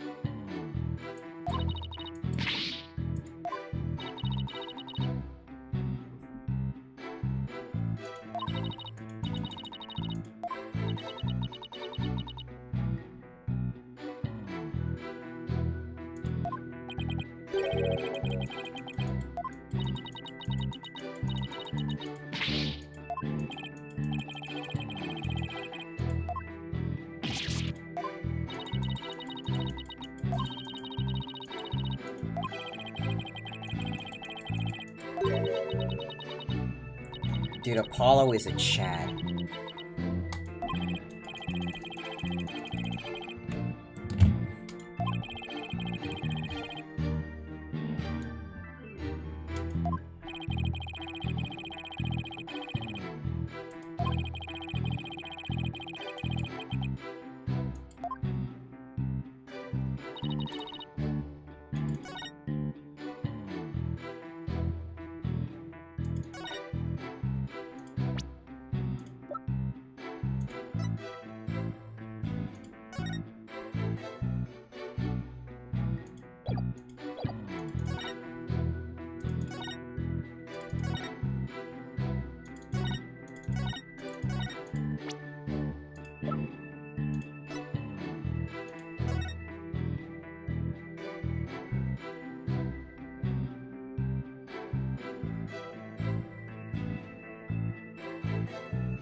Objection! So he started a search with the witness stand, you say? That's right, I guess maybe he wanted to start from the furthest point in the room. He was being so brave and strong. But that's odd. Under the circumstances, he shouldn't have been capable of that. But he was, and he still is. He might not look it, but he really is brave and kind too. No, that's not the part I'm finding fault with. Someone has a crush on Apollo. What you are claiming is something that no one should have been able to do. But I should think that anyone can be brave and kind if they wanted to be, Mr. Wright. True, anyone can be brave and kind, but if you would please take a look at this diagram. With the courtroom in this state, how is it possible to walk up to the witness stand? Oh, I see your point. The rubble blocks off access to the area around the witness stand. Does such a tiny inconsistency even matter? Perhaps the witness is simply misremembering it. Great, now I'm not so sure it matters. A real man doesn't make mountains out of more molehills, you know. But that's precisely what Mr. Wright does best. I call slander, Your Honor.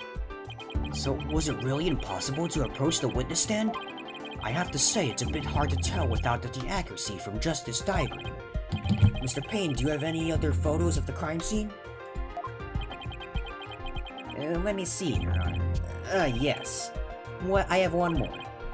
Here it is. It's a more pulled back version of the photo I presented before.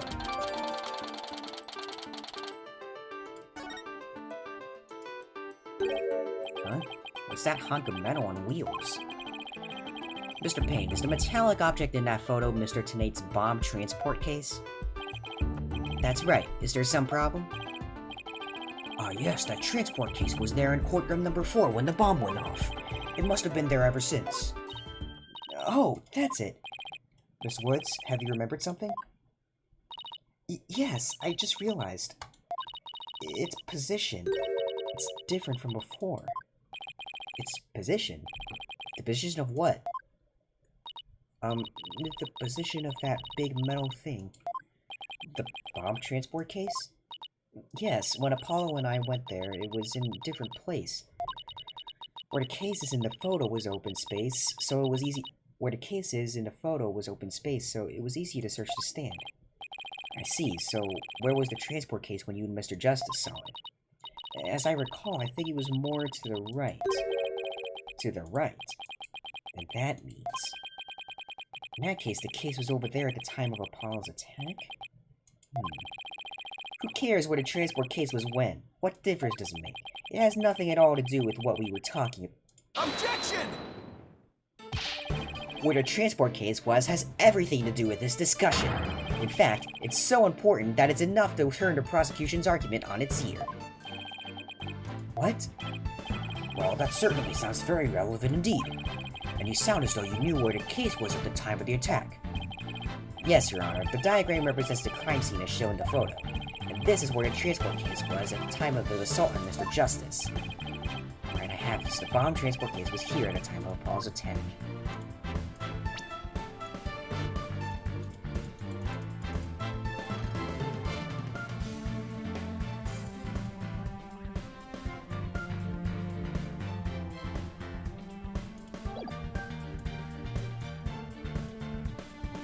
Take that!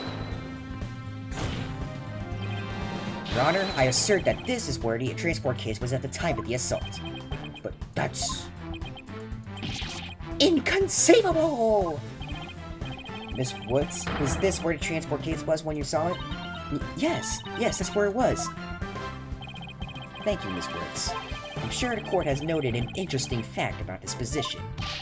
The transport case covers up the writing in blood.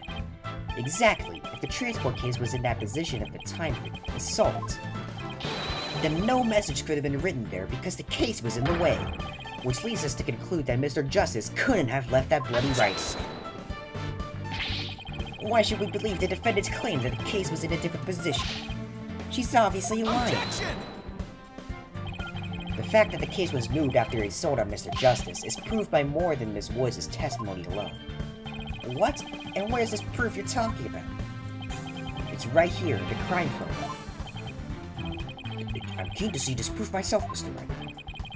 What in the photo indicates that the transport case was moved after the assault?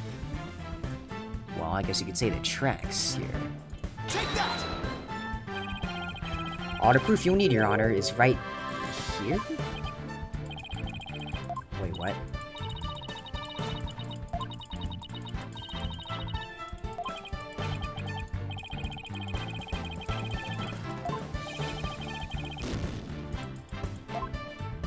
Maybe I pointed it... I know what it is, but maybe I just pointed it in the wrong location. Let me see.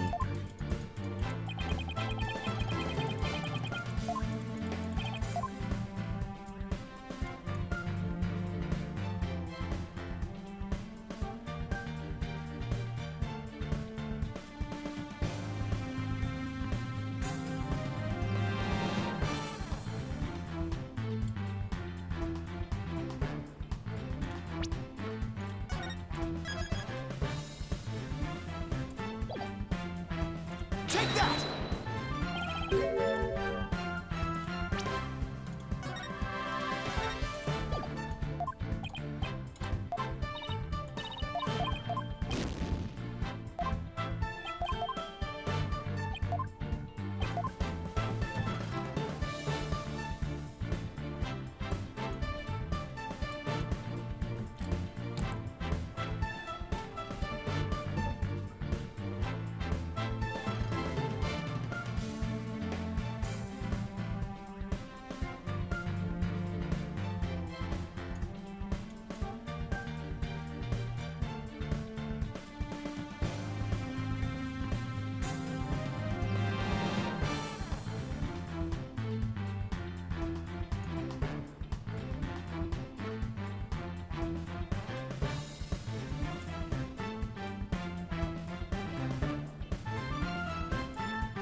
Take that!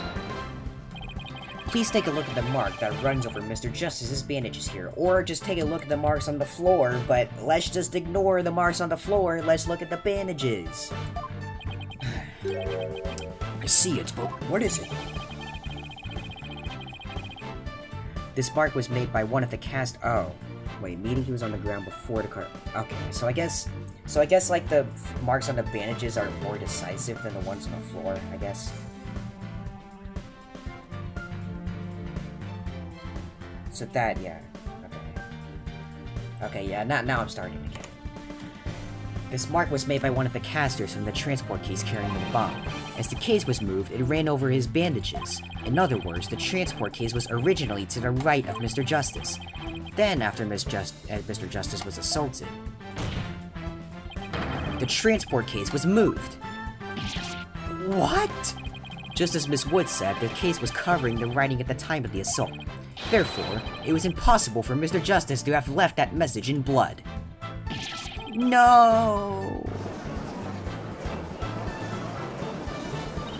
You did it, boss. It was a real nail-biter, but you pulled it off. Yep, that should bring down the prosecution's claim like a house of cards. Order! Order in the court! Mr. Wright, that was a very clever deduction. It was nothing, Your Honor. Nothing but pure genius. Take that. Boss, I'm sensing a definite smug and braggy vibe coming off you. I have just one question, Mr. Wright. Yes, Your Honor? If Mr. Justice didn't leave this message in blood, then who did? Huh? What?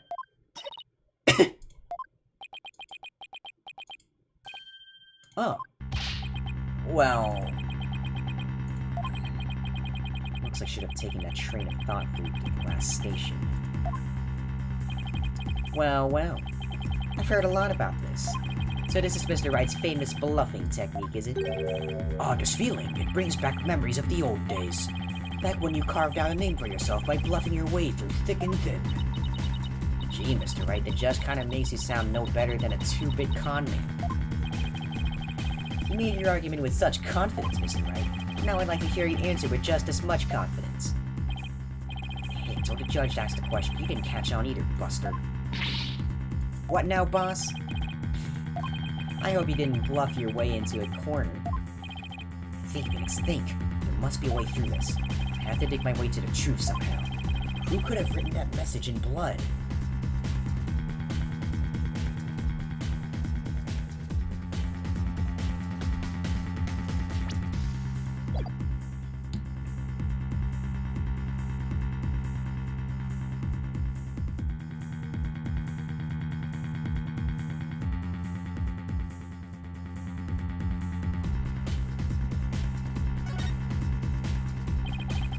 wasn't Apollo, who could have left this bloody message?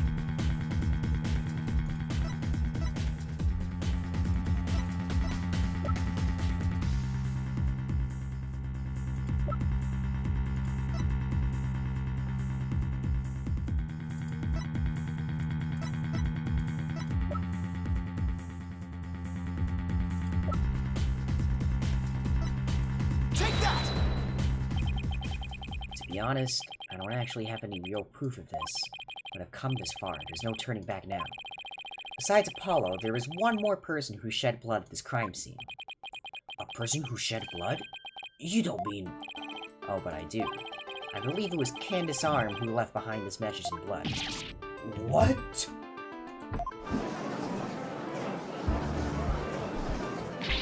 What? Detective Arm? Are you sure you know what you're doing here?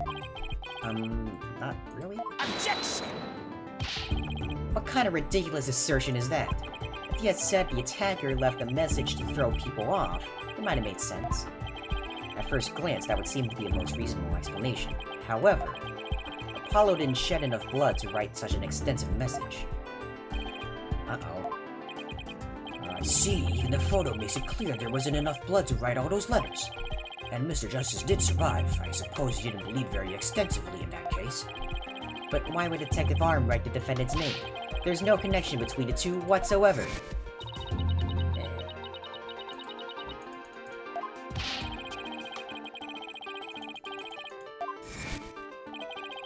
They had never even met each other. That's very true. Well then, let's see. Then maybe the intended meaning of the message was not what it appears to be. The intended meaning? Not what it appears to be? Maybe the message was not intended to be Woods. Coming from you, that's quite the bold statement, Mr. Wright. You wish to assert that this bloody writing could have had some other meaning? Yes, Your Honor. Something I pulled out of a worm could turn out to be true, right? Objection! Clearly says Woods, as anyone can plainly see. What other meaning could it possibly have? Objection! Whoa, whoa, whoa, whoa, whoa, whoa, whoa. Why is it lagging all of a sudden?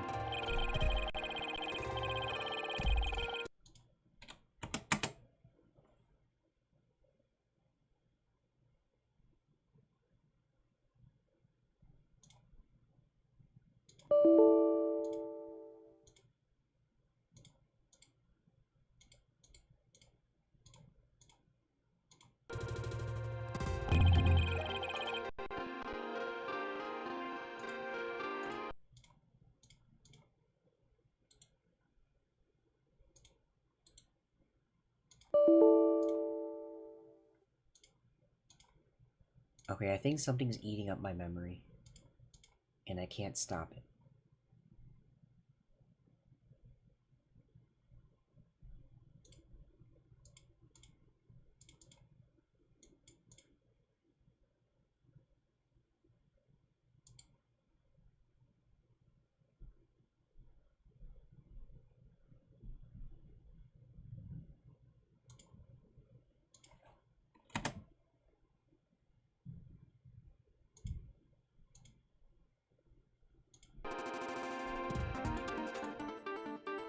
Okay, now it's good.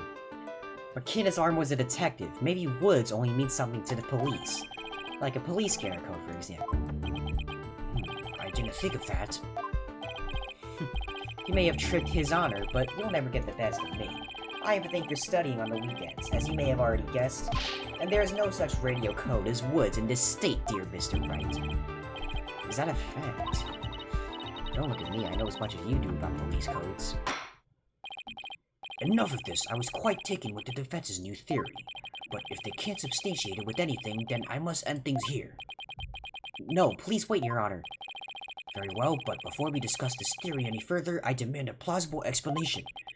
So, Mr. Wright, what is the true meaning of the bloody writing? Well, I believe it's...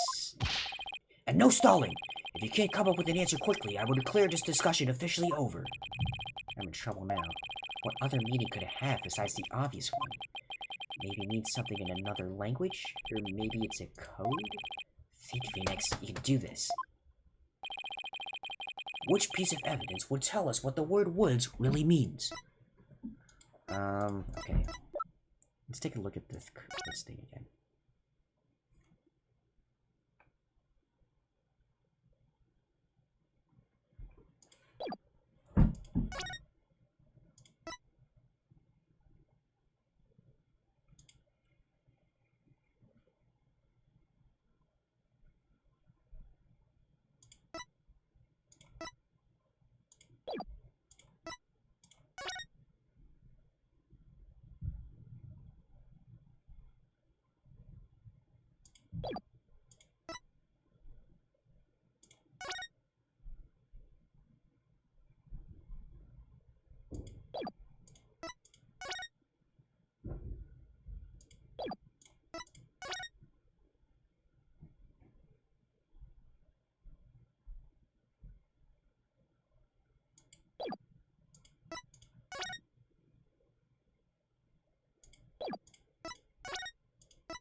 Take that! The bomb transport case? I've about had it up to here with your shenanigans, Mr. Wright. Take a look at the numbers on this case, Your Honor. L10015R. Does this string look vaguely familiar? L100. What does that have to do with anything? What could those numbers possibly have to do with the case at hand? Now, please take a look at the bloody writing shown in the crime photo. Oh, I think I see it. Atta girl, that's one on my side. It says woods. Or you could say it's a horse of a different color, Your Honor. The first character isn't a W, it's actually an L and a 1. The next two are zeros. Oh, my goodness. The true meaning behind the bloody writing isn't Miss Wood's name. It's a number engraved on this bomb transport case. Objection! What are you talking about? The next part doesn't make any sense. The next number is a 1, but the bloody writing says D. Objection! But the number on the case and the bloody writing can be made to match up quite easily. This is how the number on the transport case can be made to match the bloody writing.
Please erase the third downward stroke of the W and the curved part of the D.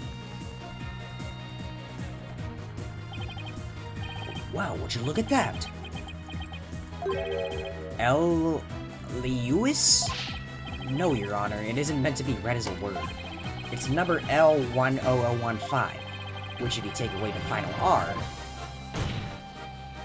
is the exact same number that's on the bomb transport case. Erase two lines and they match up, you say?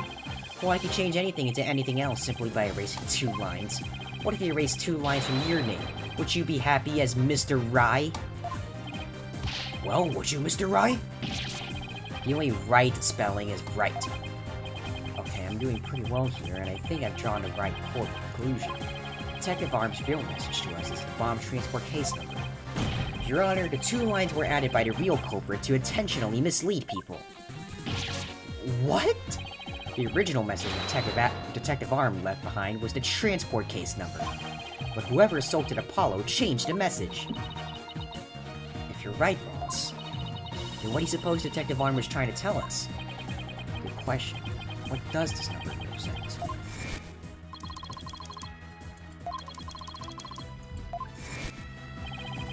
Candace Arm lost her life in the courtroom bomb.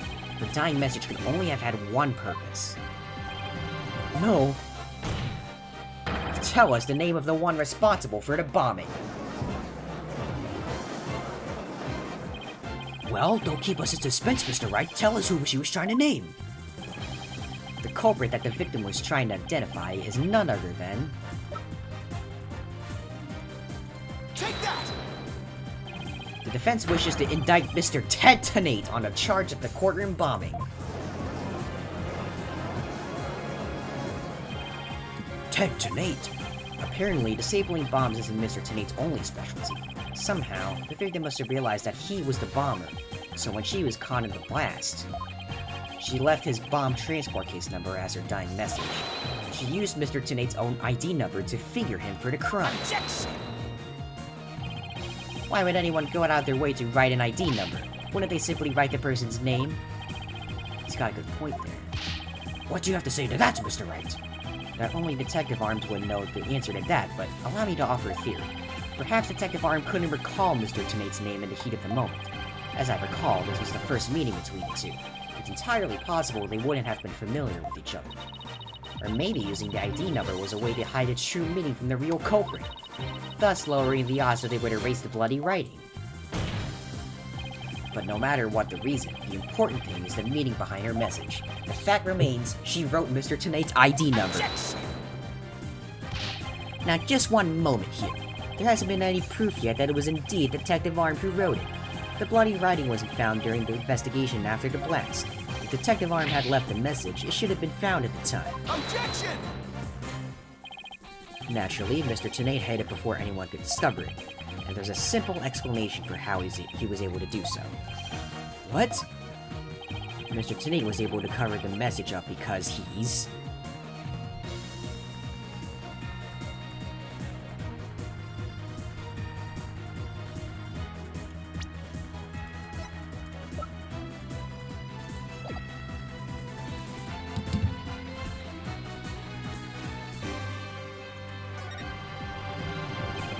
The first person to discover the bloody writing was Mr. Tenate himself.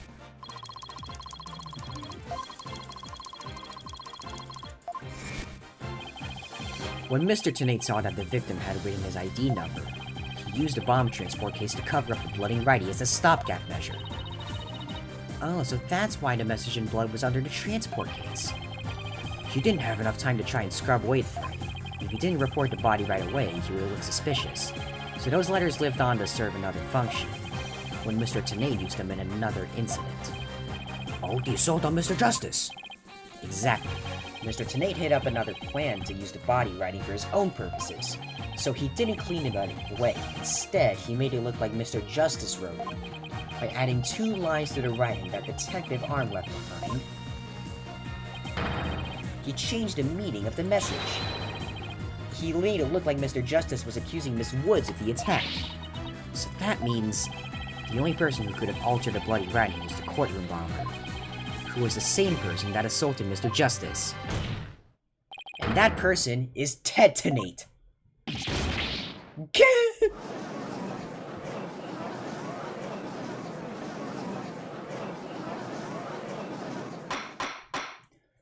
Order in the court. Order, I say. It looks like we will have to hear from the bomb specialist himself. Mr. Payne, please have Mr. Tenate take the witness stand. Yes, Your Honor. That was great, Mr. Wright. Just doing what I do best, which is flying by the seat of my pants.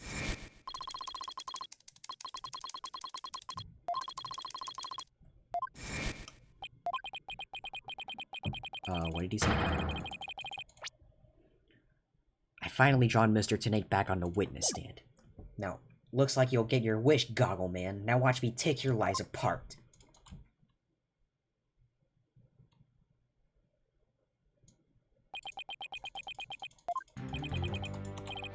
Mr. Trinate, I'm afraid we have a few more questions for you. I understand the situation, Your Honor. I was keeping a close eye on the proceedings from the gallery. The allegations are all laughable. Objection! I wouldn't be laughing if I were you, Mr. Trinate. Message in blood matches your ID number. Same ID number that is there on that bomb transport case. Such a far-fetched theory, no better than a tangled ball of wires. I've had them untangled for you in no time at all. You were the first person on the scene after Detective Arm left her message in blood. You were the only one who could have hidden the writing and then used it again later. I see times two, but then let me ask you, do you have any proof that Detective Arm wrote that message? That's a very good question, won't do you, Mr. Wright? The best way to prove that Detective Arm wrote that message is to...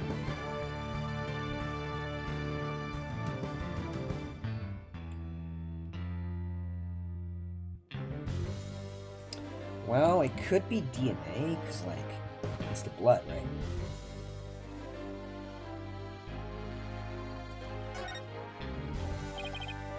Your Honor, I request that a DNA test be performed on the blood itself. Once we know whose it is, it will be obvious as to who wrote the message. Very well. Bailiff, please put in a request for a DNA test with the forensics team.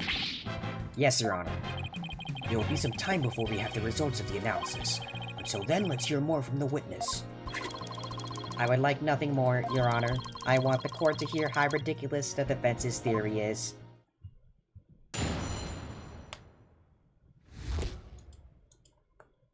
Will Emma come back? Yo, I hope so. I admit I was the first one on the scene after the explosion, but there was no bloody writing there at the time. Anyway, there is no way Detective Arm could have written it. She struck her head on rubble and died near the courtroom entrance. She was too far away from where the bloody message was found. So you're saying that the victim's body was nowhere near what her writing was? Precisely. It is as plain as day that she could not have written it. It's true that the body was discovered near the entrance to the court. Please have a look at this crime scene photo. As you can see, there is blood on the rubble near the victim's body. She must have died after hitting her head there.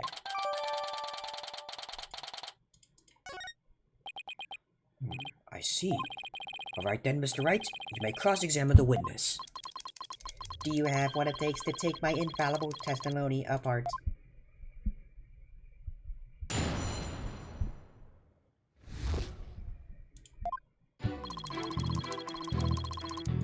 Hold it!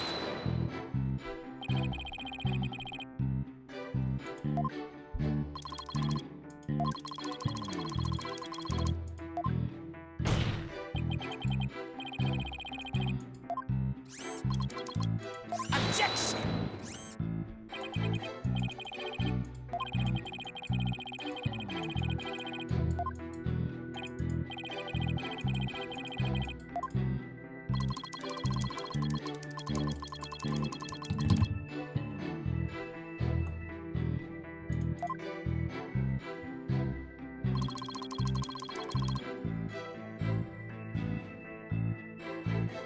Hold it!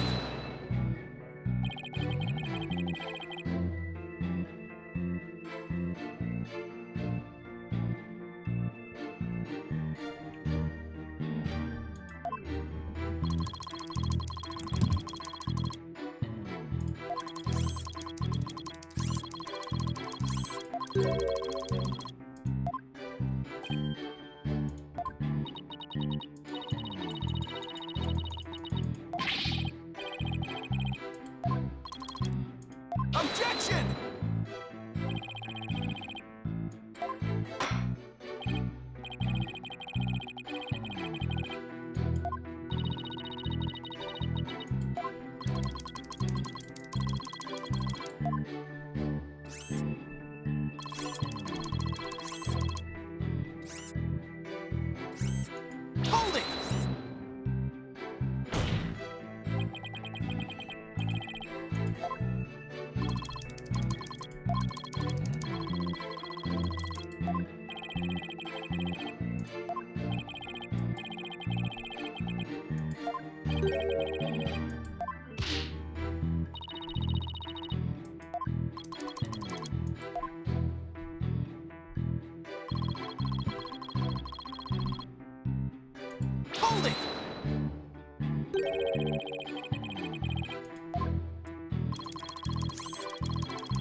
I'd say that's a flat object.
But I'd say a flat object would be something, you know, smaller, I guess.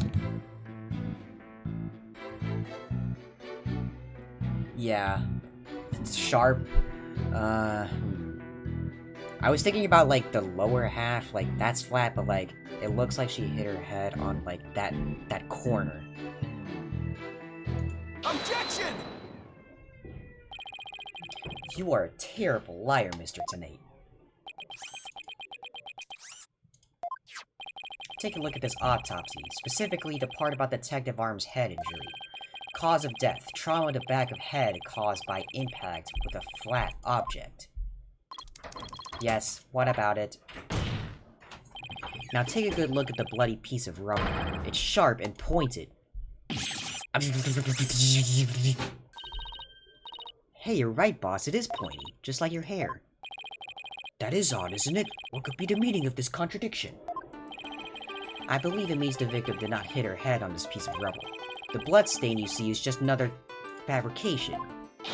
Its purpose is to mislead us into thinking the victim died near the courtroom entrance.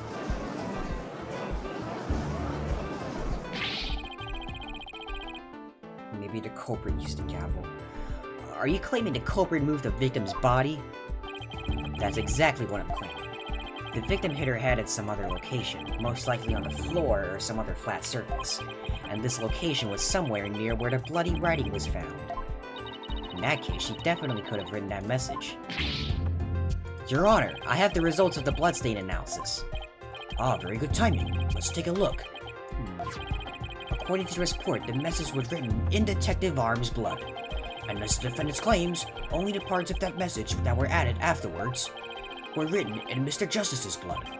It would appear that the defense's assertion is correct after all. Yes, you did it. You were right, boss. Now I have to drive it home. I'll have to take a good look at the bloody writing analysis later. Mr. Tenate, it is now apparent that you have told several lies to this court. I hope you have some sort of explanation for yourself. Fine, I will confess. You will? But then why are you so calm? This time, I will tell the truth.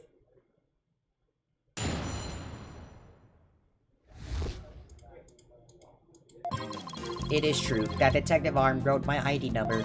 She very plainly wrote L101 L10015R. I was shocked, but I did not detonate the bomb. Detective Arm must have mistaken me for the real bomber. Not wanting to be accused, I moved the body and covered the writing. My bad. I see, so it is your assertion that you merely moved the body, is that it? That is correct. I did not kill Detective Arm. Oh well, if that's all you did, then... Wait a minute. That in and of itself is a criminal act. Glad to see you finally crossed that finish line, Your Honor. Very well then, your cross-examination, please, Mr. Wright.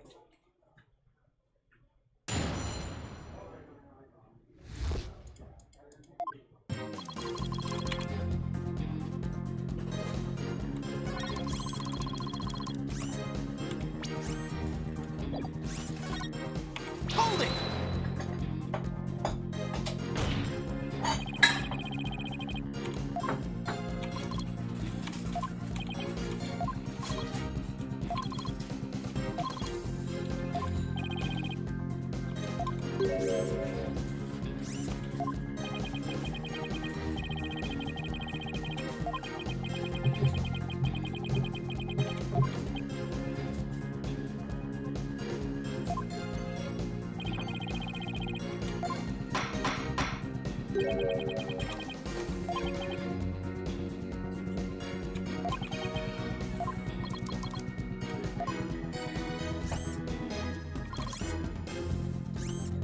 Hold it!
Objection!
Objection! I just want to make doubly sure that L10015R is really what you saw written in blood. Yes, it very clearly said L011015R. But that's odd, because that's not what I see. Objection! What on earth are you babbling on about now? Wasn't it you who claimed that the bloody writing was his ID number in the first place? Take a good look at the photo in the bloody writing analysis. Now tell me, does it really say L11015R?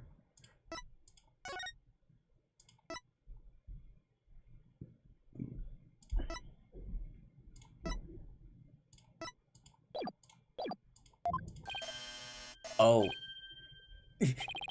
Something is missing, isn't it? And that something is the final R.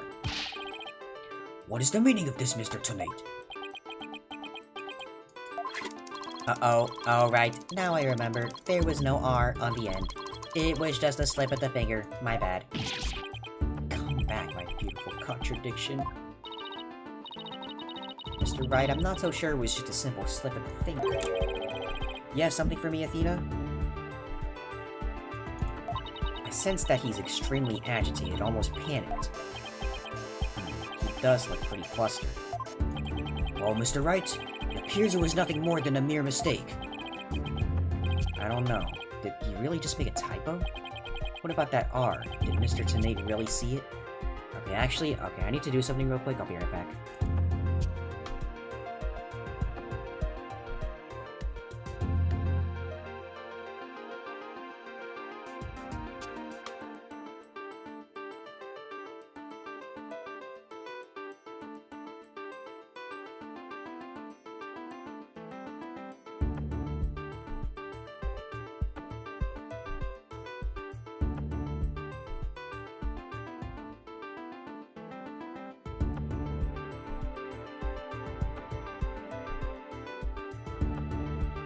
Okay, I'm back.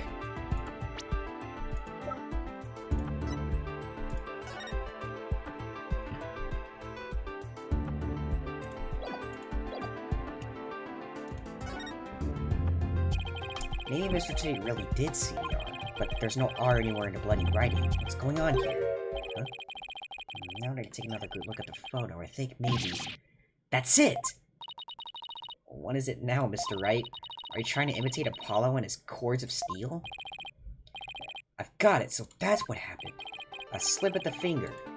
Is that really all it was? Because I don't think so. I propose that Mr. Ternate really did see the letter R. But the photo clearly shows that there is no R. No, Your Honor. Actually, just the opposite is true. The photo shows that Mr. Ternate actually could have seen the R. If you're going to make that claim, then you'd better be able to point out what you mean. What part of the photo shows that Mr. Ternate could have seen the R? Take that! Please look here, to the right at the 5. Do you see a little bit of red? Oh, I see it. Just on the edge of where the floor is broken up. That's the R that Mr. Ternate saw. Objection! It's true that the witness wears some very, very odd goggles, but that doesn't mean his eyesight is bad, nor his brain power. What part of that little smudge looks like an R to you? Objection! But what Mr. Ternate saw wasn't that little smudge. There was a whole incomplete R written there.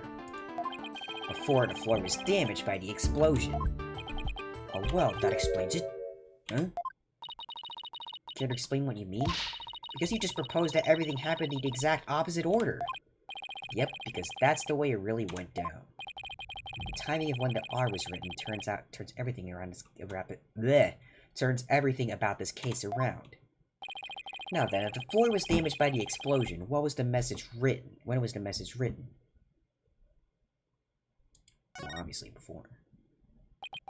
With the bloody message running off the edge of the damaged floor like that,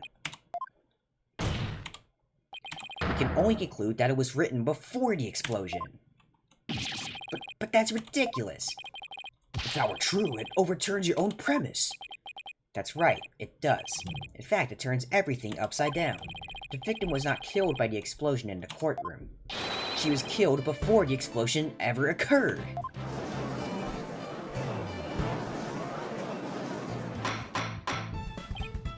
Order in the court. What kind of preposterous claim is that? Have you forgotten that the victim's body was found on the scene of the explosion? Objection! True, but consider this scenario. She was hit on the head and killed before the explosion, or even before the trial began. Her body was subsequently placed in the courtroom rooms after the bombing occurred. That way, it could be made to look like she was a victim of the blast. What? Sounds like we had better look into what the victim was doing before the trial. Mr. Payne, did anyone see Detective Arm before the trial? Let's see. According to the police reports... here it is. One person. One person saw the victim before the trial. And that person was... Ted Ternate. Wait, what? No one besides Mr. Ternate saw the victim? That appears to be the case, Your Honor. I would now ask the court to recall something. Specifically, Mr. Ternate's words from yesterday.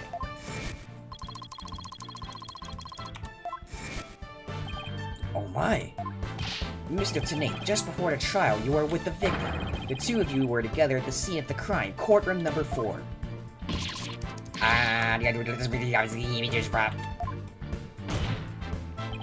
Your Honor, the defense requests new testimony from Mr. Ternate. We wish to hear what he has to say about his whereabouts just before the trial. Mr. Ternate, your testimony, please. My testimony? There is no need for it, but... He's completely unnerved, Mr. Wright. You must have hit the nail on the head. Because what? If all I did was transport the bomb to the courtroom. I already told you. Blast this thing. I was only in the courtroom with the victim because of our work. I swear I was only transporting the bomb there. Objection! You and the victim were alone together at the scene of the crime. In other words, you certainly had the opportunity to commit murder, did you not? Objection! Do you always leave yourself so open to attacks, Mr. Wright? What now, Mr. Payne? Yes, Mr. Tenate may have had the opportunity to kill Detective Arm, but an important piece of your assertion is missing. What important piece? The murder weapon, what you claim was used to kill the victim. Mr. Payne has a point. Even if Mr. Tenate has a chance without a weapon, we can't accuse him of the crime. Well, Mr. Tenate? Oh, yes, that's right. I didn't have any sort of thing that could be used as a murder weapon on me. I couldn't possibly have killed Detective Arm. Did he really have nothing he could use as a murder weapon? What is it, Athena? Just looking over the victim's autopsy report. I'm hoping there's something in here that can point us in the right direction. Well, it does say that she died from trauma to the back of the head with a flat object. Yeah, and to inflict that specific kind of injury. All you would need is a flat surface, right? A heavy, blunt object with a flat surface could definitely be our murder weapon. Well, Mr. Wright, can you indicate for the court what was used to kill Detective Arm? I believe I can. Believe me, he will hear. You can? Then please do so now. What did Mr. Tenate have that could have been used as the murder weapon? Again, I will be right back.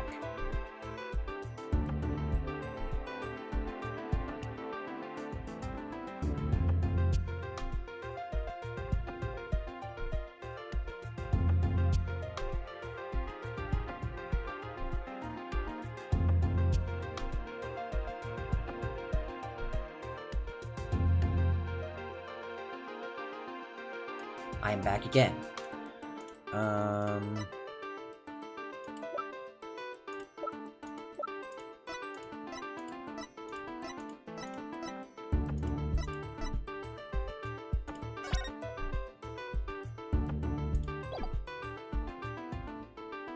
It might have been the rock next to Apollo.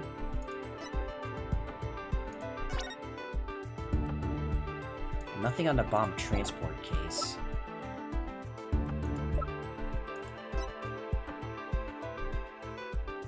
And that's the only thing I can think of.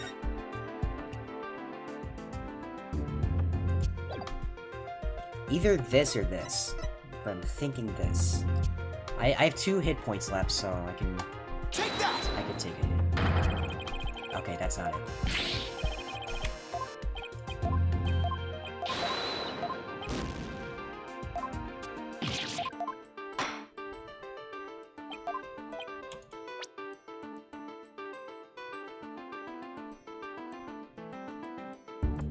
Oh, connected to Mr. Tenate. Okay, so it has to be the bomb transport case then.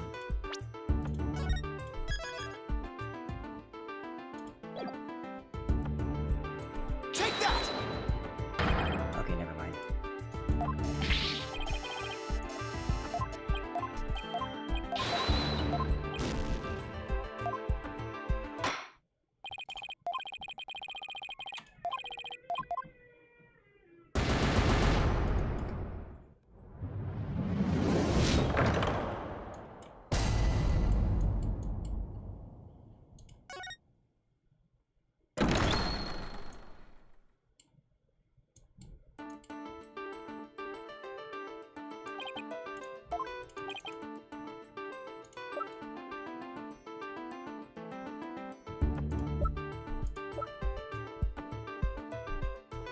So, okay, so it has to be, so it's this. Take that! What the frick? Am I just stupid?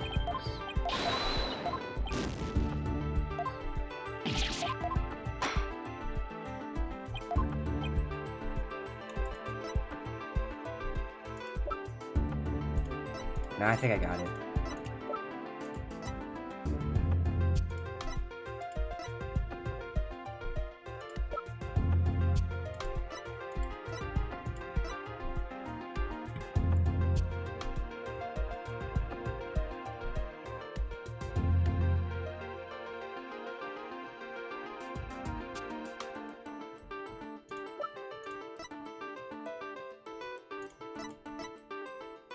Take that! Mr. Tenate, you say you didn't have anything that could be used as a weapon, but in fact, you had the perfect thing. What the devil are you talking about? You had this. That's the bomb. I thought you were trying to prove that the victim wasn't killed by the bomb blast. The bomb blast, no, but I believe Candace's arm was killed with this bomb. Because this is the blunt object that delivered the fatal blow to her head. Please recall the description of Detective Arm's head wound. Trauma to back of head caused by impact with a flat object. We assume his injury was sustained when her head hit the floor. But a blow from any flat side of this bomb would produce the exact same wound pattern.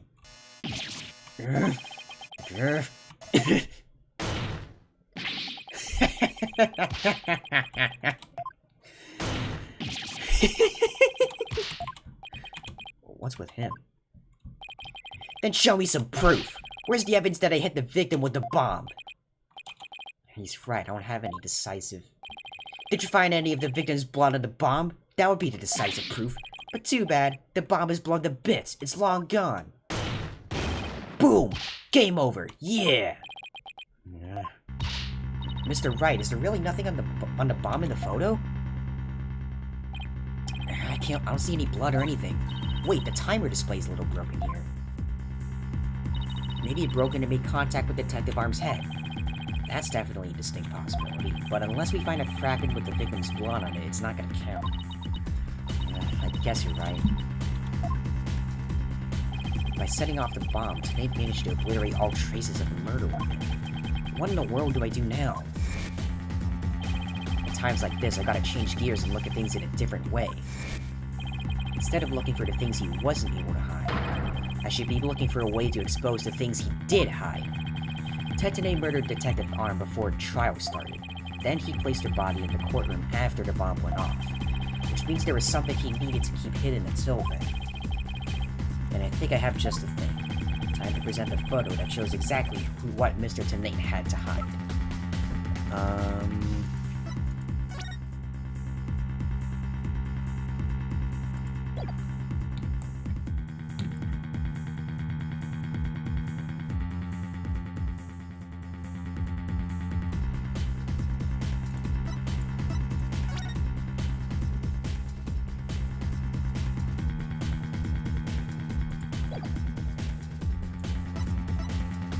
Take that!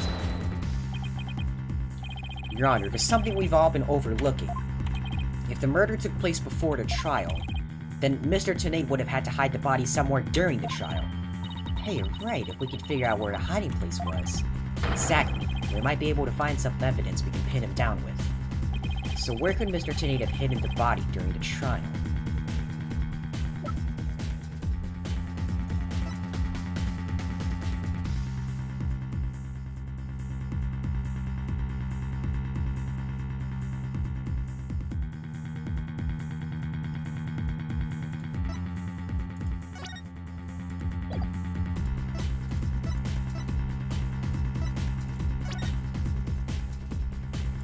That looks big enough for a body.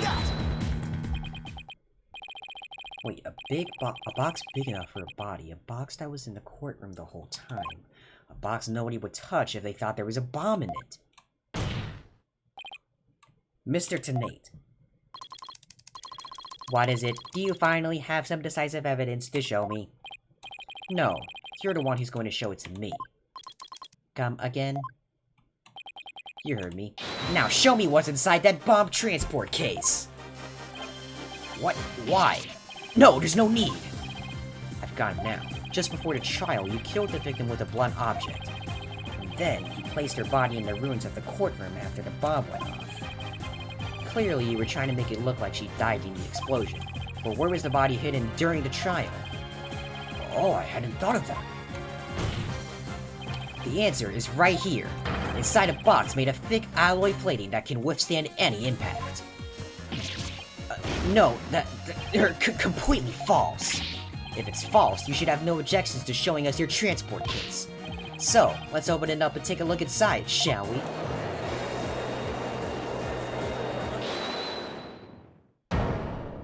Own it! Let's not. Not if you value your life. What's he up to now? Remain calm and listen carefully. This bomb will detonate in 5 minutes. What? Huh? I repeat, this HH-3000 will detonate in 5 minutes.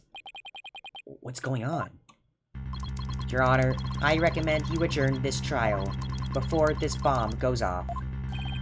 Mr. Tenate, are you threatening me? Hehehe, I am the only one who can disable this bomb. If you do not want to die, your only option is to listen to me. But, Mr. Tenate, didn't you say that's just a training model of fate to practice on? I did, but I also lied. This is the real deal. This is the HH-3000. But the HH-3000 was used to blow up courtroom number 4, wasn't it? How do you know it was the real HH-3000 that blew up courtroom number 4? Huh? The bomb that blew up the courtroom was a different one. One that I made. What? Then are we to take this as a confession on your part? Take it any way you would like. Just before the trial, I took the HH-3000 out of the stuffed animal and put my own bomb into it. That was the bomb that exploded and destroyed courtroom number 4. Mr. Tenate, please be reasonable. Do you really expect us to believe a crazy story like that? The HH-3000, it is so unique. I had never seen anything like it. It is so unique that I could not replicate the detonation mechanism. So I just had to have it. Besides, did anyone look inside the stuffed animal during the trial? Did anyone check to see if it really was the HH-3000 in there? I must confess, no one opened the stuffed animal to check. So there really is a possibility that the bomb was switched out? No, not a possibility. A certainty. I did it. So he's had a real bomb within this whole time? You had better get out of here while you can. You do not have much time.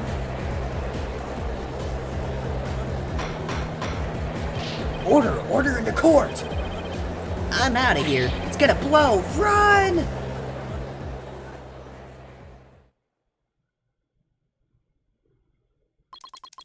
You 4 are still here? Well, well, aren't you brave? It just wouldn't do for the judge presiding over this court to run. But that horrible explosion the other day. The judge looked like he's about to book it for near his exit any second. And Mr. Payne... I just... And he's off. Mr. Wright, what do we do? It'd be pretty pathetic to run now, wouldn't it? But the bomb might really go off. Only 3 more minutes, folks. Is that bomb really the HH-3000? What should I do? Nah. He's capping. He's capping. I can't run now. Well, it's been fun, but I will be going now. With my dear, dear HH-3000, naturally. Oh, and by the way, I would advise against having me followed. Even with no remote switch, this bomb can still be triggered manually. If I think I'm being followed, I will detonate it on the spot. Farewell. Hold it! He's been playing with a he's playing with an actual bomb this entire time, just dismantling it and assembling it again. You're not going anywhere, Detonate. Oh. Your Honor, there's no reason to be afraid. That bomb is a fake. Are you sure, Mr. Wright? More of your famous bluffing, even at the risk of your own life. Mr. Wright, not even bluffing now, not at a time like this. Lives are on the line here. I'm not bluffing, and I have proof. You do? Yes, of course, Your Honor. It's right here in a photo of the bomb, clear as day. Proof that Mr. Tenate's bomb is not the real HH-3000. Really? Out with it then, immediately! Where's the proof that what Mr. Tenate is holding is not the real HH-3000? Ah, shit, I got hiccups.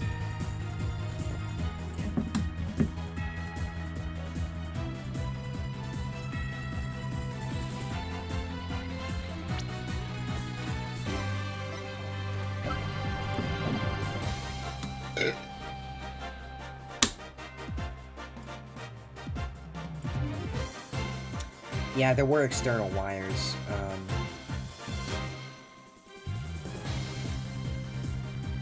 Was there a giant red button on the top?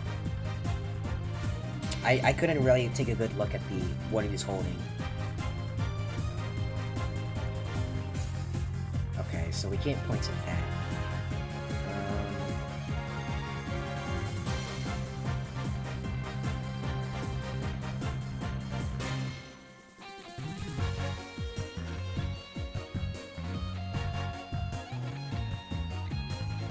Yeah, that's what I'm thinking.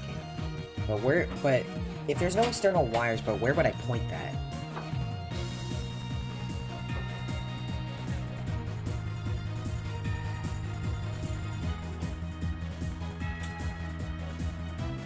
Like around here? The slot? I could try. Take that! The proof is here.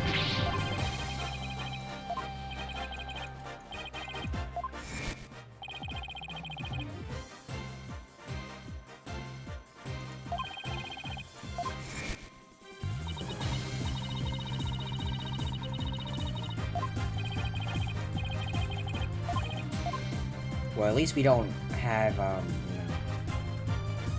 health decrease. Take that! The display for the timer on the bomb in the photo is broken.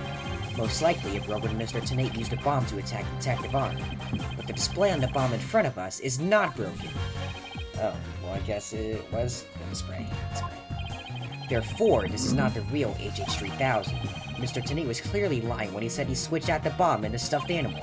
The real HH3000 blew up in courtroom number 4. This bomb is nothing more than a fake, a model used for training purposes. Fear not, Your Honor. I will examine the inside of the bomb transport case myself. Yes, please do that, Mr. Wright.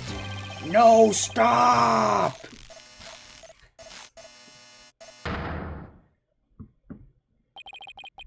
What is that? Is that a bloodstain? Just as I expected. Your lies have all been blown to bits, Mr. Tenate. I'm confident DNA analysis on this bloodstain will confirm that it's Detective Arm's blood, and that those results will conclusively prove that you murdered Detective Arm. How about it, Mr. Tenate? Think you can dismantle this decisive evidence?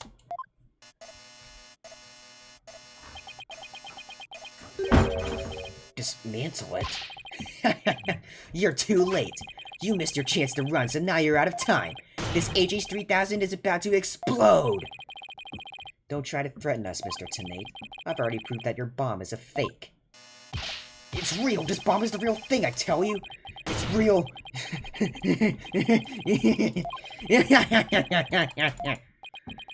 Mad Bomber Party of One. There's no time left. It's gonna blow! I have to disarm it! I have to take it apart! I can dismantle anything! I can take apart evidence! I can take apart bombs! I can dismantle it all! Dismantle, dismantle, dismantle, dismantle, dismantle! I'm not gonna make it! Only one thing left to do! Stop!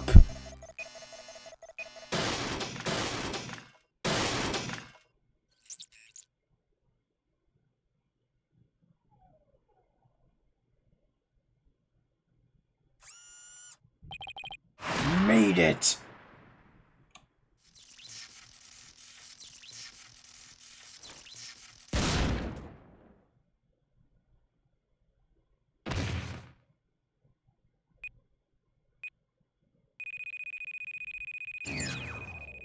Game over. Dismantle attempt failed.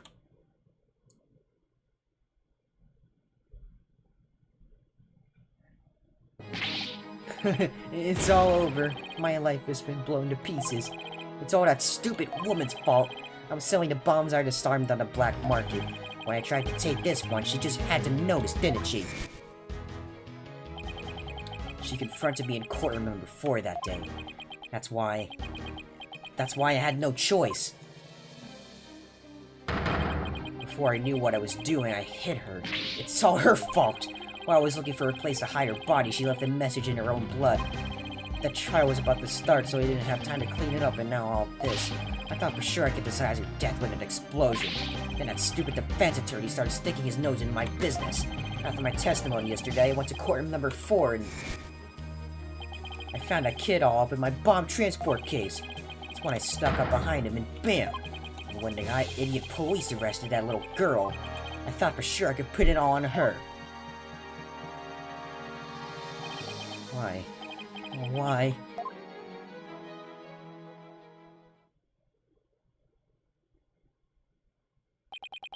Tetonate, you are hereby under arrest on suspicion of the courtroom bombing and the assault on Mr. Justice. Your innocence or guilt will be determined at a later trial. Now then, I see that members of the public have returned to the gallery. One person, however, seems to still be running far, far away. Be that as it may, I will now announce Miss Juniper Woods' verdict. Not guilty. Hey, look, we did it. We totally didn't fail.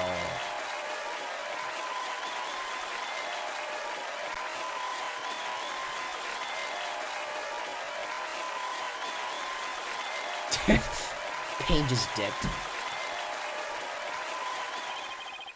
Court is adjourned.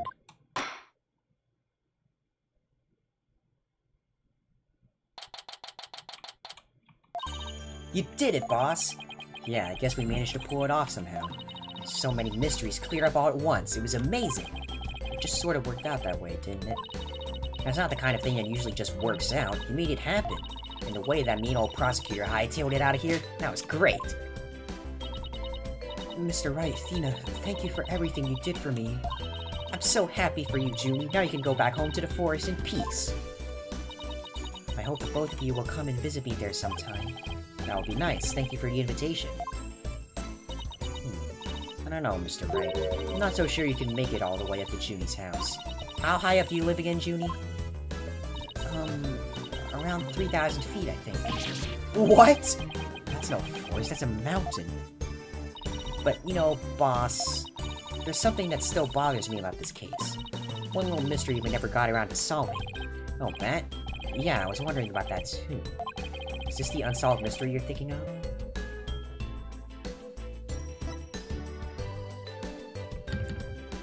This thing? Because, like, I don't think we ever presented the remote as evidence yet. Take that! The remote switch, right?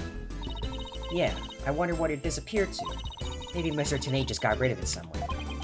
Yeah, it is a pretty big thing to leave unsolved, though. Well, let's leave it up to the police to find. For now, we should be celebrating our not guilty verdict. I guess you're right. Hey, I know, Junie. Shall we go report the good news? You know, to that certain someone. Okay. Huh? Her grandmother? No, silly, to Apollo! Alright. Well, why don't we all go to the hospital together to see him? Great idea. I bet he's bored out of his mind. Okay.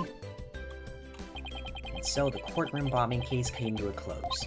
But the next trial was just over the horizon. There's never a dull moment with so many lawyers in the office, that's for sure. Apollo Justice, Athena Sykes, and me, Phoenix Wright. Between the three of us, there's no case we can't solve. When our powers combine, we're an unstoppable team. At least, that's what I believed.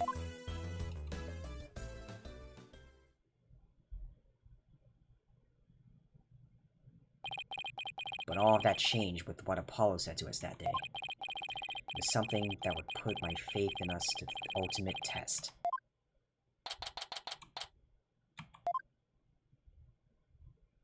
Anime cutscene? Let's go. Sorry, but I'll be taking a leave of absence. Wait, what do you mean by a leave? Can you at least give me a reason why? I can only say that this is something I must settle on my own. Trucy.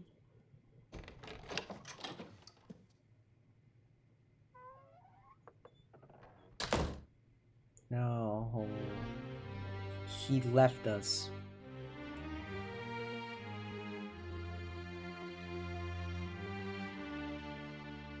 Oh, why, Apollo? Why are you shutting us out?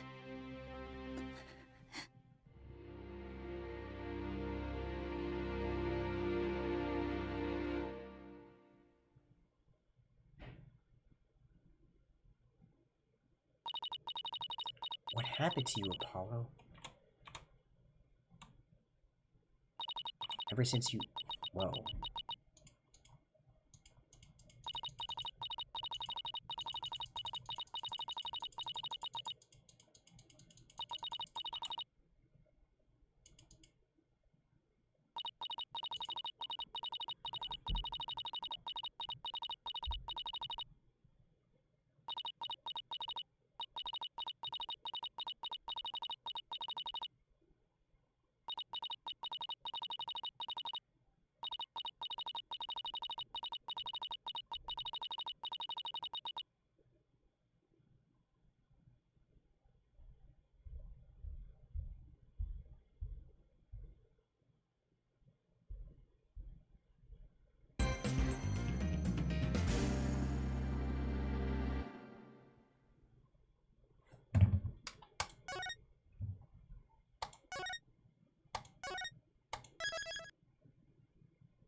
Alright, let's watch the cutscene first.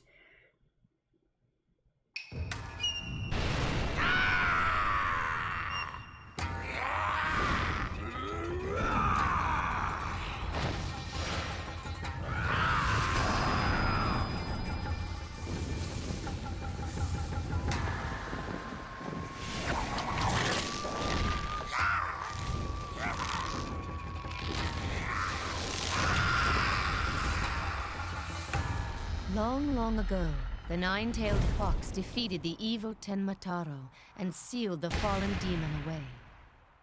To this day, it is said that he slumbers even still within the forbidden chamber.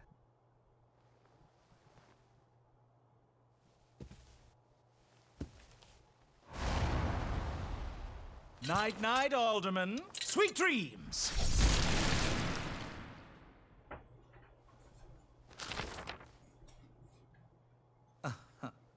At long last, the revival of Tenmataro is at hand.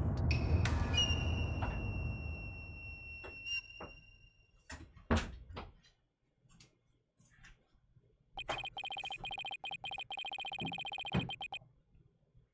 few months prior to the courthouse bombing. Wait, hold on, let me...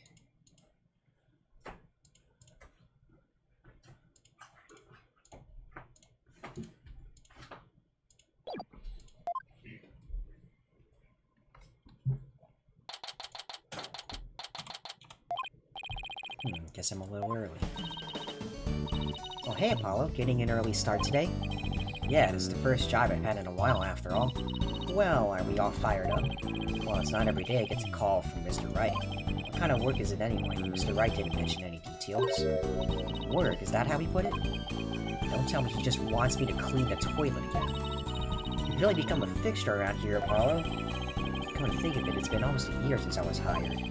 Lots happened since then. But I've settled it nicely despite a few bumps in my road.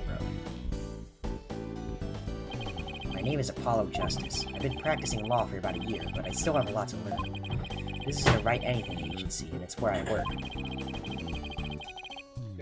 Alright, don't let the name fool you, it's definitely a law agency. Don't forget that this place is a talent agency too, Polly. It's the law agency part of this office that you wish forgotten. This is Trucy Wright, a budding magician, an adopted daughter of the agency's owner, Phoenix Wright. She sometimes makes me help with her magic tricks. And what's wrong with that? I'm one of the agency's talents as well. I was under the impression that I was a lawyer. Oh, we better hurry. Doesn't look like Daddy's gonna make it, so let's get going. Huh? Where are we going? What about the job you mentioned? This is the job, Polly. You're supposed to keep me company today. Now, come on! Another day of not being a lawyer. Should have seen this coming. This is the Write Anything agency, you know, and there's no law-related work at the moment, so... Tell me again why I chose to work here. Where's Mr. Wright anyway? Daddy said something about going to meet an acquaintance. But don't worry, just focus on your job and I'll tell you exactly what you need to know. Let's go, we don't have all day. Wait a second. Another day of anything goes begins with the Write Anything agency.